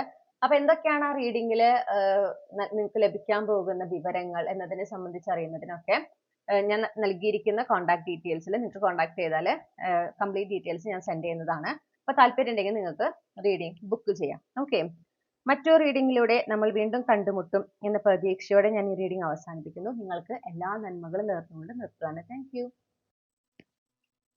ഹലോ ഗ്രൂപ്പ് 2, നമസ്കാരം. അപ്പം നിങ്ങൾ ഈ ഒരു പർട്ടിക്കുലർ ചാം ആണ് ചൂസ് ചെയ്തിട്ടുള്ളതെങ്കിൽ ഇതാണ് നിങ്ങളുടെ റീഡിംഗ്. അപ്പം നമുക്ക് ആദ്യം തന്നെ നോക്കാം, നിങ്ങളുടെ വിവാഹം എപ്പോഴാണ് നടക്കാൻ സാധ്യത. കറണ്ട് എനർജി വെച്ചുകൊണ്ട് നിങ്ങളുടെ വിവാഹം നടക്കാൻ ഏറ്റവും അനുകൂലമായിട്ടുള്ള സമയം, ഏറ്റവും സാധ്യതയുള്ള സമയമാണ് നമ്മളിവിടെ നോക്കുന്നത്. ഓക്കെ, ഗ്രൂപ്പ് 2 ഉൾപ്പെട്ടിട്ടുള്ള കളക്ടീവ്സിലെ വിവാഹം എപ്പോഴാണ് നടക്കാൻ സാധ്യത. നെക്സ്റ്റ് സാറ്റൺ റെട്രോഗ്രേഡ് എന്നാണ് നമുക്ക് കിട്ടിയിട്ടുള്ളത്. ഓക്കെ, അതായത് നെക്സ്റ്റ് സാറ്റൺ റെട്രോഗ്രേഡ് എന്ന് പറയുമ്പോൾ ജൂലൈ 27, 2026 തൊട്ട് ഡിസംബർ 11, 2026 വരെയുള്ള സമയം. ഓക്കെ, അപ്പോൾ ആ ഒരു സമയത്ത് നിങ്ങൾ എസ്പെഷ്യലി നിങ്ങളിപ്പോൾ വിവാഹമൊക്കെ നോക്കി തുടങ്ങിയിട്ടൊക്കെ ഉണ്ടെങ്കിൽ ഈ ഒരു ടൈം ഫ്രെയിമിനുള്ളിൽ, അതായത് സെക്കൻഡ് ഹാഫ് 2026 രണ്ടാം പകുതിയിൽ നിങ്ങളുടെ വിവാഹം നടക്കാനുള്ള എല്ലാ സാധ്യതയുണ്ട്. അപ്പോൾ മനസ്സിൽ വെക്കുക, നിങ്ങൾ അതിനോട് ഓപ്പൺ ആണ്, നിങ്ങൾ അതിനായിട്ട് ആക്റ്റീവ്ലി നിങ്ങൾ വിവാഹത്തിനായിട്ട് ശ്രമിച്ചുകൊണ്ടിരിക്കുന്നു, നിങ്ങൾ ആലോചനകൾ നോക്കുന്നു, അങ്ങനെയൊക്കെ ആണെന്നുണ്ടെങ്കിലാണ് ഈ പറഞ്ഞ ടൈം ഫ്രെയിമിൽ വിവാഹം നടക്കുക. ഓക്കെ, സാധ്യതയാണ് നമ്മൾ പറയണേ. അപ്പോൾ ഇപ്പോഴത്തെ നിങ്ങളുടെ എനർജി വെച്ചിട്ട് നിങ്ങളുടെ വിവാഹം നടക്കാനുള്ള ഏറ്റവും സാധ്യതയുള്ള സമയമാണ് നെക്സ്റ്റ് സാറ്റൺ റെട്രോഗ്രേഡ്. അതാണ് ജൂലൈ 27 തൊട്ട് 2026 വരെയുള്ള സമയം. അതായത് ജൂലൈ 27, 2026 തൊട്ട് ഡിസംബർ 11, 2026 വരെയുള്ള സമയം. ഓക്കെ, അപ്പോ ഏത് തരത്തിലുള്ള വിവാഹമായിട്ട് നോക്കിയാലോ, ഏത് തരത്തിലുള്ള വിവാഹമാകാനാണ് സാധ്യത. ഓക്കെ, അപ്പോൾ ഞാൻ ആദ്യം ഒരു കാര്യം പറഞ്ഞു നോക്കിട്ടെ. ഇത് മേജർ ആർക്കാന കാർഡ്സ് മാത്രമാണ്. ഇതിൽ 8 കാർഡ്സ് ആണ് നമ്മൾ കൺസിഡർ ചെയ്യുന്നത്. ഓക്കെ, അപ്പോൾ ആ 8 കാർഡുകൾ എന്ന് പറഞ്ഞാൽ lovers, strength, hierophant, sun, magician, world, high priestess, empress. 3 അതിൽ ഇൻക്ലൂഡഡ് അല്ല, അതുകൊണ്ട് അതിന് എടുക്കുന്നില്ല കേട്ടോ. ബാക്കി എല്ലാ കാർഡ്സിനും ന്യൂട്രൽ എഫക്റ്റ് ആണ്. അപ്പം ഏത് തരത്തിലുള്ള വിവാഹമാകാനാണ് സാധ്യത. വേൾഡ്. ഓക്കെ, ഇത് ഒരു ക്യൂട്ട് എനർജിയാണ്. നിങ്ങൾക്ക് ആരോടെങ്കിലും ഒരു ക്രഷ് ഉണ്ടായിട്ടുണ്ടെങ്കിലേ ഓക്കെ, ആ വ്യക്തിയുമായിട്ട്, അതായത് നിങ്ങൾക്ക് ക്രഷ് ഉണ്ടാവുന്നുണ്ട്, അവരോടൊരു അട്രാക്ഷൻ തോന്നുന്നു, പക്ഷെ പിന്നൊരു ടൈം പോയിന്റിൽ അവർ നിങ്ങളുടെ ലൈഫിലേക്ക് വരുന്നു, നിങ്ങളും അവരുടെ ഇടയിൽ ഒരു റിലേഷൻഷിപ്പ് ഉണ്ടാകുന്നു, അത് ലവ് മാരേജിലേക്ക് എത്തുന്നു. മനസ്സിലായോ? യെസ്, അതാണ് എന്താ പറയണ്ടേ, നിങ്ങളുടെ കല്യാണത്തിന്റെ ഒരു തരം ആകാനുള്ള സാധ്യത. അപ്പം നിങ്ങളുടെ ക്രഷിനെ തന്നെയാണ് നിങ്ങൾ കല്യാണം കഴിക്കാനുള്ള സാധ്യത കാണുന്നത്. അതിങ്ങനെയായിരിക്കും. അതായത് ആ ക്രഷ് ഉണ്ടാവുന്ന സമയത്ത് തന്നെ നിങ്ങൾ റിലേഷൻഷിപ്പിലാവണം നിർബന്ധമില്ല. പിന്നീടാണ് ഈ വ്യക്തി നിങ്ങളുടെ ലൈഫിലേക്ക് വരുന്നത്, പിന്നെ അവിടെ റിലേഷൻഷിപ്പ് ഉണ്ടാവുന്നു, പിന്നെ അത് വിവാഹത്തിലേക്ക് എത്തുന്നു. അങ്ങനെ ഓക്കെ, ഫാമിലിയുടെ ഒക്കെ സപ്പോർട്ടോടുകൂടെ വിവാഹത്തിലേക്ക് എത്തുന്നു. കളക്റ്റീവ് റീഡിംഗ് ആയതുകൊണ്ട് ഒരു എണ്ണം കൂടി എടുക്കാം. ജസ്റ്റ് 1 കാർഡല്ല, 2 കാർഡുകളാണ് നമ്മൾ എടുക്കുന്നത്. Okay, empress card. അതായത് ഇതെന്താ സംഗതി എന്ന് പറഞ്ഞാൽ ലവ് കം അറേഞ്ച് എന്ന് പറയില്ലേ, അതായത് നിങ്ങൾ പ്രണയിച്ച് നടക്കുന്നൊന്നുമില്ല, ഈ വ്യക്തിയെ നിങ്ങൾ കാണുന്നു, നിങ്ങൾക്ക് പരസ്പരം ഒരു ഇഷ്ടം തോന്നുക. ഓക്കെ, ചിലപ്പോൾ ഒരൊറ്റ കൂടിക്കാഴ്ചയിൽ തന്നെ ഓക്കെ ഈ വ്യക്തിയെ കല്യാണം കഴിക്കാം, എന്താ പറയുക, ആ ഒരു റെഡിനെസ് ഉണ്ടാവും നിങ്ങൾക്ക്, ഇവരെ കല്യാണം കഴിക്കാം. ഇവരെനിക്ക് നല്ലൊരു പാർട്ട്ണർ ആയിരിക്കും. അത് രണ്ടുപേർക്കും തോന്നുകയാണ്. അപ്പൊ ഫാമിലീനെ അറിയിക്കണം ഇന്നൊരു കുട്ടി നല്ല കുട്ടി, നല്ല സംസാരം അങ്ങനെയൊക്കെ. അപ്പൊ ചിലപ്പോൾ നിങ്ങളും ഫാമിലിയും കൂടിയിട്ട് ഈ കുട്ടീനെ ഏതെങ്കിലും ഒരു ഫംഗ്ഷനിലോ ഒക്കേഷനിലോ കാണുന്നു.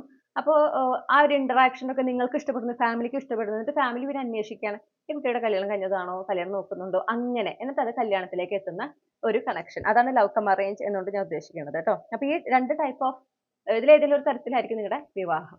ഓക്കെ. ഇനി ഈ പറഞ്ഞ സമയത്തില് ഇതുപോലൊരു വിവാഹം നിങ്ങൾക്ക് നടക്കുന്നതിന് നിങ്ങൾ എന്തൊക്കെ ചെയ്യണം, നിങ്ങൾക്കുള്ള ഗൈഡൻസ് എന്താണ്, ഇതാണ് നമ്മൾ നോക്കണേ. ഓക്കെ. നിങ്ങൾ ആദ്യം തന്നെ ഹീലിംഗ് ചെയ്യേണ്ടതുണ്ട്. ഓക്കെ. ഒരു ഹെൽത്തി പാർട്ട്ണർ ആകുന്നതിന് നിങ്ങളിൽ കുറച്ച് ഹീലിംഗിന്റെ ആവശ്യമുണ്ട്. കുറച്ച് ഒരു ഷാഡോ സൈഡ് നിങ്ങളുടെ കുറച്ച് ആക്റ്റീവായിട്ട് കാണുന്നു. ഓക്കെ. അത് നിങ്ങളൊന്ന് ഹീൽ ചെയ്യേണ്ടതായിട്ടുണ്ട് എന്ന് പ്രത്യേകം എടുത്തു പറയണം. അപ്പൊ നിങ്ങളുടെ ഉള്ളിലത്തെ ഈ റിലേഷൻഷിപ്പ് ടോക്സിക് സൈഡ്, അൺഹെൽത്തി ആയിട്ടുള്ള സൈഡ്, ഓക്കെ, ആ ടോക്സിസിറ്റി ഉണ്ടാകുന്നതുകൊണ്ട് നിങ്ങൾ പൊട്ട വ്യക്തിയാന്നല്ല പറയണേ. എല്ലാവർക്കും ഒരു ടോക്സിക് സൈഡ് ഉണ്ടായിരിക്കും. ഓക്കെ. അത് കണ്ടെത്തി അത് മാറ്റാൻ ശ്രമിക്കുമ്പോൾ നമ്മൾ ഡിഫറെന്റ് ആവുകയാണ്. ഈ ടോക്സിക് പേഴ്സൺസ് എന്ന് നമ്മൾ, അല്ലെങ്കിൽ ചില ആളുകളുണ്ട് എനിക്ക് ഇന്ന ടോക്സിസിറ്റി ആണെന്ന് നല്ല ബോധ്യമുണ്ട്, പക്ഷെ അതിനെ ഉപയോഗിക്കുകയാണ്. അതിനെ ഒരു എന്താ പറയാ, വലിയ ഒരു അവാർഡ് കിട്ടിയ പോലെ അതിനെ കൊണ്ട് നടക്കുന്നു, അതിനെ ഉപയോഗിക്കുന്നു, അത് മാറ്റാനേ ശ്രമിക്കുന്നില്ല. ഓക്കെ. അത് എൻ്റെ ആ ടോക്സിക് സൈഡ് നിങ്ങൾ സഹിച്ചോ എന്നുള്ള മെന്റാലിറ്റി ഉള്ള ആളുകൾ, അതാണ് അവരെയാണ് നമ്മൾ സൂക്ഷിക്കേണ്ടത്. ഓക്കെ. പക്ഷെ നിങ്ങൾ അറിയാണ് ഓക്കെ ഇതാണ് ടോക്സിക് സൈഡ്, അൺഹെൽത്തി സൈഡ് ആണ് എന്ന് മനസ്സിലാക്കുന്നത്. ചിലപ്പോൾ നിങ്ങൾക്ക് വളരെയധികം ഒരു പൊസസീവ്നെസ് ഉണ്ടാവും, ഒരു ഒബ്സസീവ് എനർജി ഉണ്ടാവും. അപ്പൊ നിങ്ങൾക്ക് അത് അറിയാം. അപ്പൊ നിങ്ങൾക്ക് അത് മാറ്റാനായിട്ട് ശ്രമിക്കാം. അപ്പൊ നിങ്ങൾ അവിടെ ഹീലിംഗ് ചെയ്യുന്നതിനനുസരിച്ച് നിങ്ങൾക്ക് ഒരു ഹെൽത്തി പാർട്ട്ണറായിട്ട് മാറാൻ സാധിക്കും. അത് നിങ്ങൾ ചെയ്യുകയും വേണം. അപ്പോഴാണ് ഈ പറഞ്ഞ സമയത്തിനുള്ളിൽ പറഞ്ഞ പോലെ ഒരു വിവാഹം നിങ്ങൾക്ക് നടക്കുക. അതുപോലെ take care of your self. നിങ്ങൾ നിങ്ങളെ തന്നെ നെഗ്ലക്ട് ചെയ്യണം. നിങ്ങളുടെ ഇഷ്ടങ്ങളെ മാറ്റി വയ്ക്കുക.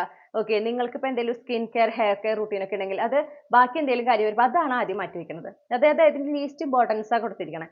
അത് സമയം നമ്മൾ ചെയ്യുമ്പോൾ വേണ്ട, അങ്ങനെ അത് പാടില്ല. സെൽഫ് ലവിൽ തന്നെ നമ്മുടെ സെൽഫ് ലവ്, നമ്മൾ സ്വയം സ്നേഹിക്കുന്നതിന്റെ ഒരു ഒരു ആക്ഷനാണ് ഈ സെൽഫ് കെയർ എന്ന് പറയുന്നത്. ഓക്കെ. അതിന് ലീസ്റ്റ് ഇമ്പോർട്ടൻസ് അല്ല നിങ്ങളുടെ ലൈഫിൽ ഉണ്ടാവേണ്ടത്. നിങ്ങളുടെ ലൈഫിൽ അത് ഏറ്റവും ഇമ്പോർട്ടൻസ് തന്നെ നിങ്ങൾ കൊടുത്തിരിക്കണം. അപ്പൊ അത് ചെയ്യുന്നുണ്ടെന്ന് ഉറപ്പുവരുത്തുക. നിങ്ങൾ സ്വയം നെഗ്ലക്ട് ചെയ്യുന്നില്ല എന്ന് ഉറപ്പുവരുത്തുക. മറ്റുള്ളവരുടെ സന്തോഷത്തിന് വേണ്ടി നിങ്ങൾ സഹിക്കുന്നില്ല, ഓക്കെ, നിങ്ങൾ സാക്രിഫൈസ് ചെയ്യുന്നില്ല എന്ന് ഉറപ്പുവരുത്തുക. അങ്ങനെ ഒരു self care, self prioritisation practice നിങ്ങൾ ചെയ്തിരിക്കണം. അങ്ങനെ നിങ്ങൾ ആ ഒരു സിംഗിൾ ലൈഫ് എൻജോയ് ചെയ്യണം എന്നാണ് നിങ്ങളോട് പറയുന്നത്. ഓക്കെ. ഒരാൾ വന്നിട്ട് എൻ്റെ ലൈഫിൽ പാർട്ട്ണർ വന്നതിന് ശേഷം ഞാൻ ലൈഫ് എൻജോയ് ചെയ്യും, ഞാൻ അങ്ങോട്ട് പോവും, ഞാൻ ഇത് ചെയ്യും, ഞാൻ അങ്ങനെ ചെയ്യും, ഞാൻ എൻ്റെ ഹെയർ സ്റ്റൈൽ മാറ്റും, ഞാൻ എൻ്റെ ഡ്രസ്സിങ് സ്റ്റൈൽ മാറ്റും. അതിപ്പോൾ ചെയ്താൽ എന്താ സംഭവിക്കാൻ പോണത്? അതിപ്പോൾ ചെയ്യുക. ഒരാൾ വരാൻ വേണ്ടിയിട്ടല്ല നിങ്ങൾ വെയിറ്റ് ചെയ്യേണ്ടത്. അതിപ്പോഴേ ചെയ്യാം. അതിപ്പോൾ ചെയ്യുമ്പോൾ എന്താവും, നിങ്ങൾ ആഗ്രഹിക്കുന്ന കാര്യങ്ങൾ ഒന്നൊന്നായിട്ട് നിങ്ങൾ ചെയ്തു തുടങ്ങുമ്പോൾ നിങ്ങൾ ലൈഫ് എൻജോയ് ചെയ്യാൻ തുടങ്ങും. നിങ്ങൾ ലൈഫ് സെലിബ്രേറ്റ് ചെയ്യാൻ തുടങ്ങും. അപ്പൊ പിന്നെ എന്തായി, ഓട്ടോമാറ്റിക്കലി ആ ഒരു എനർജിയിൽ കണക്ട് ചെയ്യുന്ന ആള് നിങ്ങളുടെ ലൈഫിലേക്ക് വളരെ എഫേർട്ട്ലെസ്ലി വന്നു ചേരുകയും ചെയ്യും. ഓക്കെ. ഈ ഒരു ലവ് മാരേജ് അല്ലെങ്കിൽ നിങ്ങളുടെ ഈ ഒരു വിവാഹത്തിന്റെ ആ ഒരു ജേർണി, ഓക്കെ, ഈ വ്യക്തി നിങ്ങളുടെ ലൈഫിലേക്ക് വരുന്നത് അതൊക്കെ വളരെ അൺഎക്സ്പെക്ടഡ് ആയിട്ടുള്ള ടൈമിലാണ് സംഭവിക്കുന്നത്. ഓക്കെ. പല എൻഡിങ്സ് സംഭവിക്കുന്നുണ്ട്. അതിന്റെ ഒരു ഭാഗമായിട്ട്, ഈ ഒരു എനർജി കടന്നു വരുന്നതിന്റെ ഭാഗമായിട്ട് നിങ്ങൾ ഡെഫിനറ്റ്ലി ഒരു ടവർ മൊമെന്റിലൂടെ കടന്നു പോകുന്നുണ്ട്. ആ ടവർ മൊമെന്റ് എന്ന് പറഞ്ഞാൽ നിങ്ങൾക്ക് നല്ലതല്ലാത്ത people, places, energies, okay, energies in general, അതിൽ നിന്നൊക്കെ നിങ്ങളെ യൂണിവേഴ്സ് എന്താ പറയാ മാറ്റുകയാണ്. നിർബന്ധിതമായിട്ട് നിങ്ങൾ അതിൽ നിന്ന് മാറ്റുകയാണ്. ഓക്കെ. അപ്പൊ അത് ഒരു ആദ്യം നിങ്ങൾക്കൊന്ന് കുറച്ച് അൺകംഫർട്ടബിൾ ആയിരിക്കാം. പക്ഷേ ഞാൻ കാണുന്നത് എന്താണെന്ന് വെച്ചിട്ടുണ്ടെങ്കിൽ നിങ്ങളുടെ നല്ലതിനാണ്. അപ്പൊ നിങ്ങൾ അവിടെ അതിനെക്കുറിച്ച് ആലോചിച്ച് വിഷമിക്കേണ്ട ആവശ്യം ഇല്ല. ഓക്കെ. നിങ്ങളുടെ നല്ലതിനാണ് നിങ്ങൾക്ക് മനസ്സിലാവുകയും ചെയ്യും. അപ്പൊ നിങ്ങൾ അതിനെക്കുറിച്ച് ആലോചിച്ച് വിഷമിക്കേണ്ട ആവശ്യമില്ല. കോൺഫിഡന്റ് ആയിരിക്കാം. ഓക്കെ. എന്തെങ്കിലും ഇൻസെക്യൂരിറ്റീസ് ഒക്കെ, എസ്പെഷ്യലി നിങ്ങളുടെ എക്സ്റ്റേണൽ അപ്പിയറൻസുമായി ബന്ധപ്പെട്ട് ഇൻസെക്യൂരിറ്റീസ് ഒക്കെ ഉണ്ടെങ്കിൽ അത് മാറ്റുക. നിങ്ങൾ നിങ്ങളിൽ വളരെ കോൺഫിഡന്റ് ആയിരിക്കണം. നിങ്ങൾ നിങ്ങളിൽ കോൺഫിഡന്റ് ആകുമ്പോൾ, നിങ്ങൾ നിങ്ങളിൽ തന്നെ ഭയങ്കര കോൺഫിഡന്റ് ആയിട്ട് ഓക്കെ ഞാൻ സുന്ദരിയാണ് അല്ലെങ്കിൽ ഞാൻ സുന്ദരനാണ്, എന്നെ കാണാൻ എന്റേതായ ഭംഗിയുണ്ട്, അങ്ങനെ നിങ്ങളൊന്ന് ആലോചിച്ച് നോക്കൂ. നിങ്ങൾ നമ്മളുടെ എങ്ങനെയാണ് നമ്മളെ കാണുന്നത്, അത് തന്നെയാണ് നമ്മുടെ ചുറ്റുമുള്ളവരുടെയും പെർസ്പെക്റ്റീവ് ആയിരിക്കാം നമ്മളെ കുറിച്ച്. ഇപ്പൊ ഞാൻ എന്നും കണ്ണാടി നോക്കി പറയുകയാണ് ഞാൻ വളരെ അട്രാക്റ്റീവ് ആണ്, എനിക്ക് ഏറ്റവും നല്ലൊരു പേഴ്സണാലിറ്റി ആണുള്ളത്, എന്നെ കാണാൻ നല്ല ഭംഗിയാണ്, ഞാൻ വളരെ അട്രാക്റ്റീവ് ആണ്, എൻ്റെ ഒരു ബിഹേവിയർ എല്ലാവർക്കും ഇഷ്ടപ്പെടുന്നതാണ്. അത് ആദ്യം പറയുമ്പോൾ നമുക്ക് ചിലപ്പോൾ ഇതൊക്കെ എവിടെ പോവാനാന്ന് തോന്നും. പക്ഷെ എന്നും നിങ്ങളത് ഒരു സ്പെസിഫിക് ടൈം, കാലത്ത് എണീറ്റ ഉടനെ തന്നെ നിങ്ങൾ ഇങ്ങനെ പറഞ്ഞുകൊണ്ടിരിക്കുക. കണ്ണാടി നോക്കി, നിങ്ങളുടെ മുഖത്ത് നോക്കി, നിങ്ങളുടെ കണ്ണുകളിൽ നോക്കി പറഞ്ഞുകൊണ്ടിരിക്കുക. നിങ്ങൾക്ക് ഒരു പഴെത്തുമ്പോൾ നിങ്ങൾക്ക് ഈ പറഞ്ഞ കാര്യങ്ങളൊക്കെ സത്യമാണെന്ന് തോന്നി തുടങ്ങും. അത് മാത്രമല്ല നിങ്ങളുടെ ചുറ്റുമുള്ളവരെ നിങ്ങൾ ട്രീറ്റ് ചെയ്യുന്ന രീതിയിലും മാറ്റം വരും. നിങ്ങൾ പറഞ്ഞ പോലെ, നിങ്ങൾ അഫേം ചെയ്ത പോലെ തന്നെ അവർ നിങ്ങളെ ട്രീറ്റ് ചെയ്യുന്നതായിട്ട് നിങ്ങൾക്ക് കാണാൻ സാധിക്കും. അതെന്തുകൊണ്ട് സംഭവിക്കുന്നത് വെച്ചാൽ ഈ പറഞ്ഞ് നിങ്ങളുടെ ബ്രെയിനിലേക്ക് അത് ഫീഡ് ചെയ്തിട്ട് നിങ്ങളുടെ പെർസ്പെക്റ്റീവ്, നിങ്ങളെ കുറിച്ചുള്ള നിങ്ങളുടെ കാഴ്ചപ്പാട് മാറുന്നു. ഓട്ടോമാറ്റിക്കലി നമ്മുടെ ചുറ്റുമുള്ളവരുടെയും കാഴ്ചപ്പാട് അത് റിഫ്ലക്ട് ചെയ്യുന്നു. ഇത്രയേ ഉള്ളൂ സംഗതി. ഓക്കെ, അപ്പോൾ അങ്ങനെ ആ കോൺഫിഡൻസ് ഉണ്ടാക്കിയെടുക്കാൻ പറയുന്നുണ്ട്. ഇൻഡിപെൻഡന്റ് ആവുക.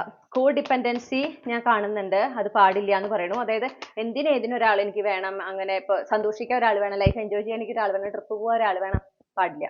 മാക്സിമം ഇൻഡിപെൻഡന്റ് ആകുക. ഓക്കെ, അത് നിങ്ങൾക്ക് ഇമ്പോർട്ടൻ്റ് ആണ്. ഒരു ഹെൽത്തി റിലേഷൻഷിപ്പ് ആയിരിക്കണമെങ്കിൽ നിങ്ങൾ ഇൻഡിപെൻഡന്റ് ആയിരിക്കണം. പിന്നെ ഈ വരുന്ന കണക്ഷൻ ഇത് ന്യൂ എനർജിയാണ്. ഇപ്പൊ ക്രഷ് ആണെങ്കിൽ പോലും നിങ്ങൾ ആ വ്യക്തിയായിട്ടൊരു റിലേഷൻഷിപ്പിലൊന്നും ആയിട്ടില്ല. ഓക്കെ, റിലേഷൻഷിപ്പിലേക്ക് പിന്നീടാണ് നിങ്ങൾ ആവുന്നത്. അപ്പോൾ അതായത് നിങ്ങൾക്ക് ആ ക്രഷ് ഉണ്ടായ സമയത്ത് നിങ്ങൾ റിലേഷൻഷിപ്പിലാവുന്നില്ല, പിന്നീടാണ് ആവുന്നത്. അപ്പോൾ അതൊരു ന്യൂ എനർജിയാണ്. ആ ന്യൂ എനർജി എന്ന് പറയുന്നത് നിങ്ങൾക്ക് ഡിസേർവ് ചെയ്യുന്ന ഒരു കണക്ഷനാണ്, പാർട്ട്ണറാണെന്ന് മനസ്സിലാക്കുക. നിങ്ങൾ രണ്ട് കൈ നീട്ടി അവരെ നിങ്ങളുടെ ലൈഫിലേക്ക് സ്വീകരിക്കുക. ആ എനർജി നിങ്ങൾ റെസെപ്റ്റ് ചെയ്യാൻ റെഡി ആകണം. യൂണിവേഴ്സ് ആണ് നിങ്ങളുടെ ലൈഫിലേക്ക് കൊണ്ടുവരുന്നത്. അത് ഇവിടെ ഏസ് ഓഫ് കപ്സ് ആണ് കിട്ടിയത്. നമുക്ക് 4 ഏസ് ഉണ്ട്, എന്നിട്ട് ഏസ് ഓഫ് കപ്സ് തന്നെയാണ് കിട്ടിയത്. അപ്പൊ ഈ റിലേഷൻഷിപ്പ് നിങ്ങൾ ഡിസേർവ് ചെയ്യുന്ന രീതിയിൽ നിങ്ങളെ സ്നേഹിക്കുന്ന ഒരാളാണ് നിങ്ങളുടെ ലൈഫിലേക്ക് വരണേ എന്ന് മനസ്സിലാക്കി ആ റിലേഷൻഷിപ്പിനെ നിങ്ങളുടെ എനർജറ്റിക്കൽ സ്പേസിൽ ഒരിടം കൊടുക്കണം. ഓക്കെ, ഓപ്പൺ ആൻഡ് റെസെപ്റ്റീവ് ആവുക. അത് എളുപ്പമല്ല, പക്ഷെ അത് ചെയ്തിരിക്കണം. ഞാൻ കേൾക്കുന്നു കീപ് ഇറ്റ് പ്രൈവറ്റ്. എല്ലാവരോടും പറയണ്ട, അയ്യോ എനിക്ക് ഇന്ന റിലേഷൻഷിപ്പ് ഉണ്ട്, അങ്ങനെയാണ് ഇങ്ങനെയാണ്, ഞങ്ങൾ വളരെ ഹാപ്പിയാണ്, എന്നെ നന്നായി ട്രീറ്റ് ചെയ്യുന്നു. വേണ്ട. ഈ ഈവിൾ ഐസ് എന്നൊക്കെ പറയുന്നത് ഞാൻ നല്ലൊരു വീഡിയോ കണ്ടു. ചിലപ്പോൾ എല്ലാവർക്കും ഇഷ്ടപ്പെടില്ല, പക്ഷെ ഞാൻ മനസ്സിലാക്കുന്നു നമ്മുടെ ഒരു കമ്മ്യൂണിറ്റി എന്ന് പറഞ്ഞാൽ നമ്മൾ സ്പിരിച്വാലിറ്റിയിൽ വിശ്വസിക്കുന്നതുകൊണ്ട് നമുക്ക് എല്ലാം സയൻസ് ബേസ്ഡ് ആണ് എന്ന് നമ്മൾ അങ്ങനെ ഒരു അങ്ങനത്തെ ഒരു അന്ധവിശ്വാസം നമുക്കില്ല. ഓക്കെ, വളരെ ഇൻട്രസ്റ്റിംഗ് ആണല്ലേ. ഞാൻ നാളെ എൻ്റെ ചേച്ചിയെ സംസാരിച്ചപ്പോഴാണ്, ചേച്ചി ഒരു സയൻസ് സ്റ്റുഡൻ്റ് ആണ് കേട്ടോ, ചേച്ചിയായി സംസാരിച്ചപ്പോഴാണ് പറയുന്നത് ഈ സ്പിരിച്വാലിറ്റിയിൽ അന്ധവിശ്വാസം അല്ലെങ്കിൽ ഭക്തിയിൽ അന്ധവിശ്വാസം ഉണ്ട് എന്ന് പറയുന്ന അതേപോലെ തന്നെ സയൻസിനെ അന്ധമായി വിശ്വസിക്കുന്നവരുണ്ട് അല്ലെ. സയൻസ് പറയുന്നത് മാത്രമാണ് ശരി, വേറൊന്നും ശരിയല്ല, അങ്ങനത്തെ അതും ഒരു അന്ധവിശ്വാസമാണ്. മനസ്സിലായില്ലേ? ഇപ്പൊ അപ്പുറത്ത് ഇപ്പൊ നമ്മൾ എന്താ പറയാ, കാണാത്തതിനെ വിശ്വസിക്കുകയാണ്, നമുക്ക് ഒരു പ്രൂഫ് ഇല്ലാത്തതിനെ വിശ്വസിക്കുന്നു. പിന്നെ ഈ പറഞ്ഞ പോലെ ഇതൊക്കെ എനർജിയുമായി കണക്ട് ചെയ്തിട്ടാണ് നമ്മൾ ഓരോ ആചാരങ്ങളൊക്കെ. ഓക്കെ, അത് നമ്മൾ വിശ്വസിക്കുന്നത് അന്ധവിശ്വാസമാണെന്ന് പറയുകയാണെങ്കിൽ ഈ സയൻസ് പറയുന്നത് മാത്രമാണ് ശരി എന്നുള്ള കണ്ണടച്ച് പിടിച്ച് നടക്കുന്നവരെ അതും അന്ധവിശ്വാസമാണ്. രണ്ട് തരത്തിലുള്ള അന്ധവിശ്വാസമാണെന്ന് മാത്രം. ഓക്കെ, ഒന്ന് സയൻസ് ബാക്ക്ഡ് അന്ധവിശ്വാസം, മറ്റേത് ഒരു എന്താ പറയണ്ടേ, ഒരു റിലീജിയസ് കസ്റ്റംസ് ബാക്ക്ഡ് അന്ധവിശ്വാസം. അത്രേ ഉള്ളൂ വ്യത്യാസം. ഓക്കെ, ഇതിന്റെ ഒരു ബാലൻസിൽ നമുക്ക് നിൽക്കാൻ പറ്റണം. ഒരു കാര്യം ഞാൻ മനസ്സിലാക്കിയിട്ടുള്ളതാണ്, മനുഷ്യർക്കൊരു ചിന്തയുണ്ട്, പ്രത്യേകിച്ച് ഈ സയൻസ് ഫീൽഡിലൊക്കെ ഒരുപാട് പോകുന്നവർക്കൊരു വിചാരമുണ്ട്, എല്ലാം മനുഷ്യന്മാർക്ക് ഈ ഭൂമിയിലുള്ള സകലത നിയന്ത്രിക്കാൻ മനുഷ്യന് സാധിക്കും, ഭൂമിക്ക് അപ്പുറമുള്ളത് നിയന്ത്രിക്കാൻ മനുഷ്യന് സാധിക്കും, മനുഷ്യന് അസാധ്യമായിട്ട് ഒന്നുമില്ല, മനുഷ്യനെല്ലാം കൺട്രോൾ ചെയ്യാൻ പറ്റും എന്നൊരു തെറ്റിദ്ധാരണ തന്നെയാണ് ഉണ്ട്. പക്ഷെ ആക്ച്വലി നമ്മൾ സ്പിരിച്വാലിറ്റിയിലേക്ക് വരുമ്പോൾ നമ്മൾ ആ ഒരു എന്താ പറയാ, ഈശ്വരനെ അടുത്തറിയുമ്പോൾ, ആ ഒരു എനർജീനെ നമ്മൾ അടുത്തറിയുമ്പോൾ, നമ്മൾ എന്നിട്ട് ആ ഒരു മൈൻഡ്ഫുൾ ആയിട്ട് നമ്മൾ പ്രകൃതിനെ ഒബ്സർവ് ചെയ്യുമ്പോൾ ഓക്കെ, നമുക്ക് മനസ്സിലാക്കാൻ പറ്റും ഇത് നമ്മുടെ കൺട്രോളിൽ നിൽക്കുന്ന ഒരു കാര്യമല്ല. നമുക്ക് തോന്നുകയാണ് നമുക്ക് കൺട്രോൾ ചെയ്യാൻ പറ്റും എന്നുള്ളത്. ഓക്കെ, ഈ പ്രകൃതി വിചാരിച്ചു കഴിഞ്ഞാൽ ഒരു നിമിഷം കൊണ്ട് മനുഷ്യരാശിനെ തന്നെ ഇല്ലാണ്ടാക്കാൻ പറ്റും. സുപ്പീരിയർ ആണ്. എപ്പോഴാണോ പ്രകൃതിനെ ഡൊമിനേറ്റ് ചെയ്യാനായിട്ട് ഒരു സ്പീഷീസ് ശ്രമിക്കുന്നത്, അപ്പോൾ അതിനെ ഇല്ലാണ്ടാക്കുക എന്നുള്ളതാണ് ഒരു കൺസെപ്റ്റ്. നമുക്ക് നോക്കിയാലേ പണ്ട് കാലം മുതലേ ഓക്കെ, ഓരോന്നും നശിച്ചു പോകുന്നതും വംശനാശം ഉണ്ടാവുന്നതും വേറെ പുതിയ സ്പീഷീസ് ഡോമിനേറ്റ് ചെയ്യുന്നതും അതൊക്കെ അതിൻ്റെ ഒരു ഭാഗമാണെന്ന് മനസ്സിലാക്കുക. ഞാൻ അതിൻ്റെ ഒരുപാട് സയൻസ് പറഞ്ഞ സയൻസ് വിദ്യാർത്ഥി എന്നല്ല, പക്ഷേ ഈ ഒരു കൺസെപ്റ്റ് ഈവൽ ഐ, ഇന്നാളെ ഒരാൾ ഈവൽ ഐ എന്ന് പറഞ്ഞാൽ അങ്ങനെയല്ല, അത് നമ്മുടെ ഉള്ളിൽ ഒരു ഹോർമോൺ ഇൻക്രീസ് ചെയ്യുന്നത് ഞാൻ ഇൻസ്റ്റാഗ്രാമിൽ കണ്ടതാണ്. അതുണ്ടാവാം, ഇല്ല എന്ന് ഞാൻ പറയുന്നില്ല, പക്ഷെ ഈവൽ ഐ ഇല്ല എന്ന് പറഞ്ഞാൽ അത് സത്യമല്ല. ഇതൊക്കെ എനർജി എന്ന് പറയുന്നത് എവിടെയും പ്രസന്റ് ആണ്. അത് ആദ്യം അക്സെപ്റ്റ് ചെയ്യാൻ പറ്റിയിട്ടുണ്ടെങ്കിൽ നമുക്ക് ഈ പറഞ്ഞ കാര്യങ്ങളൊക്കെ അക്സെപ്റ്റ് ചെയ്യാൻ പറ്റും. ഓക്കെ, എനർജിയാണ്. ഇപ്പോൾ ഒരാള് ഒരു ഫാമിലിക്ക് അല്ലെങ്കിൽ ഒരു വ്യക്തിക്ക് നല്ല കാര്യം നടക്കുന്നു, അവർ അത്രയും ഇഷ്ടപ്പെട്ടു, നമ്മളിപ്പോൾ മാരേജുമായി ബന്ധപ്പെട്ടിട്ടാണല്ലോ പറയണത്, അത്രയും ഇഷ്ടപ്പെട്ട ആളെ വിവാഹം കഴിക്കാം. വേറൊരു വ്യക്തി നിന്നിട്ട് വിവാഹം കഴിക്കാണല്ലേ, സന്തോഷിക്കാണ്ടല്ലേ, സന്തോഷിക്കുക, എത്ര നാൾ സന്തോഷിക്കുന്ന കാണാലോ, ഇതൊന്നും നന്നാവാൻ പോണില്ല, ഇതൊന്നും നടക്കാൻ പോണില്ല, ഇതിങ്ങനെ മനസ്സിലിങ്ങനെ പറഞ്ഞുകൊണ്ടിരിക്കുക. നമ്മളൊരാളെ കുറിച്ച് ചിന്തിക്കുമ്പോൾ, നമ്മളൊരാളെ കുറിച്ച് സംസാരിക്കുമ്പോൾ നമ്മളൊരു എനർജിയാണ് അവരിലേക്ക് സെൻഡ് ചെയ്യുന്നത്. ഓക്കെ, പ്രശ്നം എന്താന്ന് വെച്ചിട്ടുണ്ടെങ്കിൽ നമ്മൾ ഈ ഹാപ്പി ആയിട്ടിരിക്കുന്ന വളരെ ഹാപ്പി ആയിട്ടിരിക്കുന്ന സമയത്ത് നമ്മൾ അത്രയും ഒരു പീസ്ഫുൾ എനർജിയിലായിരിക്കുമ്പോൾ നമ്മൾ വളരെ ഓപ്പൺ ആയിരിക്കും നമ്മളിലേക്ക് വരുന്ന എനർജീസിനെ കുറിച്ചിട്ട് നമ്മൾ ഓപ്പൺ ആയിരിക്കും. പ്രത്യേകിച്ച് നമ്മൾ ഒരു ഹാപ്പി മൊമെന്റിൽ വിവാഹം പോലുള്ള ഹാപ്പി മൊമെന്റിൽ നമ്മൾ അത്രയും സന്തോഷിക്കും ഇല്ലേ? ആ സമയത്ത് നമ്മളിങ്ങനെ ചുറ്റുമുള്ളവരുടെ അനുഗ്രഹമാണ് നമ്മൾ സ്വീകരിക്കുന്നതെങ്കിൽ ഈ അനുഗ്രഹത്തിന്റെ കൂടെ ശാപവും ചിലർക്ക് തരാം. അതും നമ്മളുടെ എനർജിയിലേക്ക് കയറും. മനസ്സിലായില്ലേ? അത് പിന്നെ എങ്ങനെയാ വെച്ചാൽ സ്പിരിച്വാലിറ്റി ഒക്കെ നമ്മൾ കൂടുതൽ പഠിച്ച് അതിനെക്കുറിച്ച് അറിഞ്ഞ് അപ്പൊ നമുക്ക് എന്താ പറയുക നമുക്കൊരു ഇന്റൻഷൻ വെക്കാൻ പറ്റും. എന്നിലേക്ക് വരുന്ന ഗുഡ് എനർജീസിനെ മാത്രം ഞാൻ സ്വീകരിക്കുന്നു. എന്നിലേക്ക് വരുന്ന ബ്ലെസ്സിങ്സിനെ മാത്രം ഞാൻ സ്വീകരിക്കുന്നു. നെഗറ്റീവ് എനർജീസ്, ഈവൽ എനർജീസ് ഇതിനെല്ലാം ഞാൻ അയച്ചവരിലേക്ക് തന്നെ തിരിച്ചുവിടുന്നു എന്നൊരു ഇന്റൻഷനോട് കൂടെ നമ്മൾ ആ എനർജീസിനെ വെൽക്കം ചെയ്യുമ്പോൾ ഡെഫിനറ്റ്ലി അതവിടെ സക്സസ്ഫുൾ ആവില്ല. ഓക്കെ. പക്ഷെ ഈ ഈവൽ എനർജി എന്നുള്ളതൊക്കെ സത്യമാണ്. അത് അനുഭവത്തിൽ വരുമ്പോഴാണ് പലരും എത്ര പേര് ഞാൻ പറയണ കേട്ടിട്ടുണ്ട്, ഞാനിതൊന്നും സത്യാന്ന് വിചാരിച്ചിട്ടില്ല കേട്ടാ, പക്ഷെ ഇപ്പോഴാണ് മനസ്സിലായേ അതൊക്കെ ഉള്ളതാണ് എന്നുള്ളത്.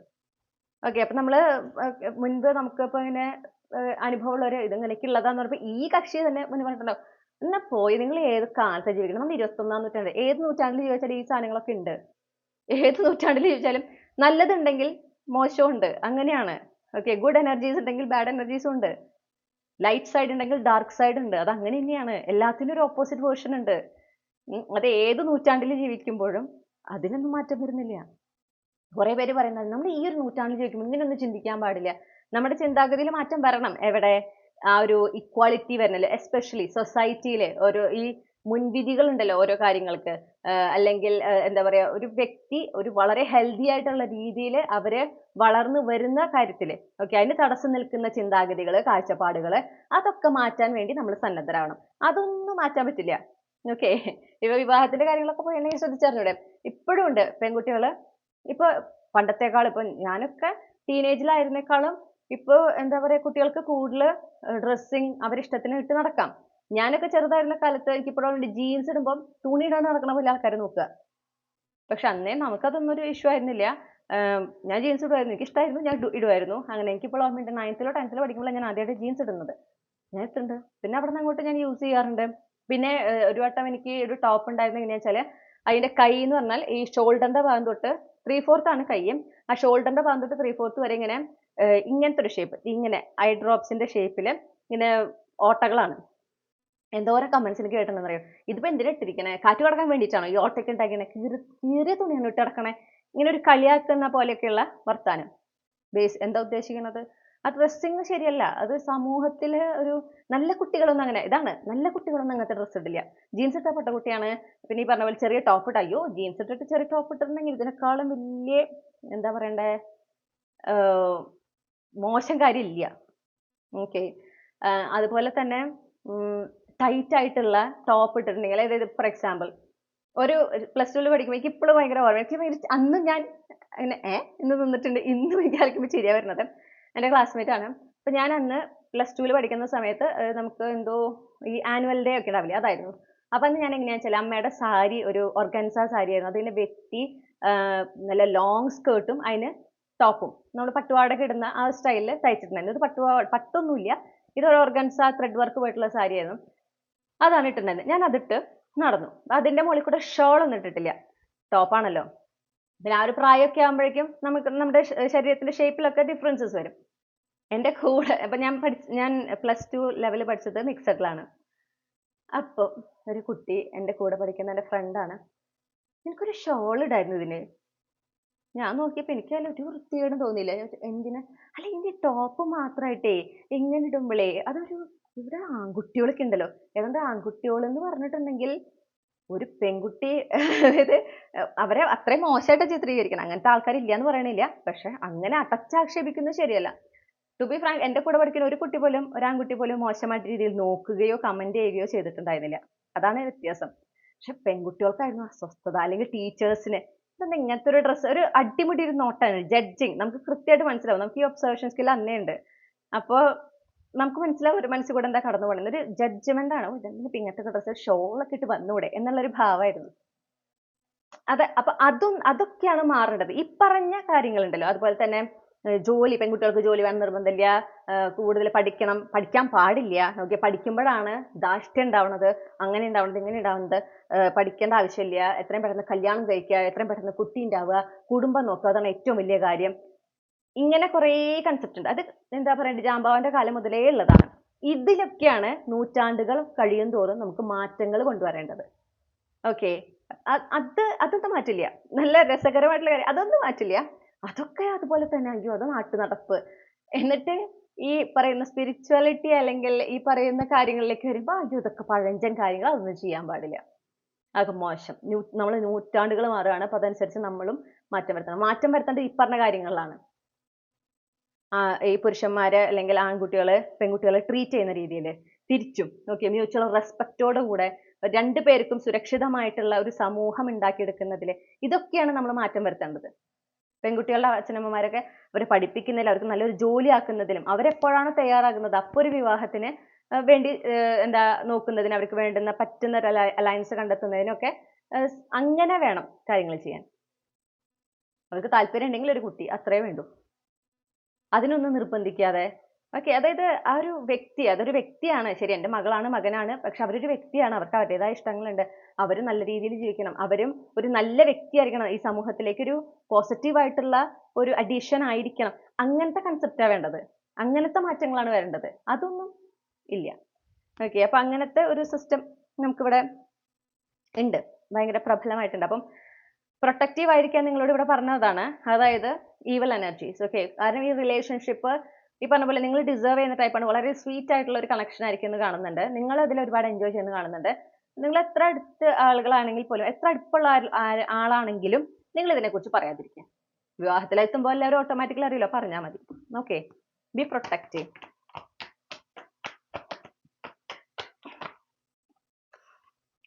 അതുപോലെ ധൃതി വെക്കരുത് ഒന്നിനും, പ്രത്യേകിച്ച് റിലേഷൻഷിപ്പ് ആവുന്നതിന്, ഈ വ്യക്തി നിങ്ങളുടെ ജീവിതത്തിലേക്ക് വരുന്നതിന്, കല്യാണം നടക്കുന്നതിന്. പേഷ്യൻസ് വളരെ ഇമ്പോർട്ടൻ്റ് ആണ്.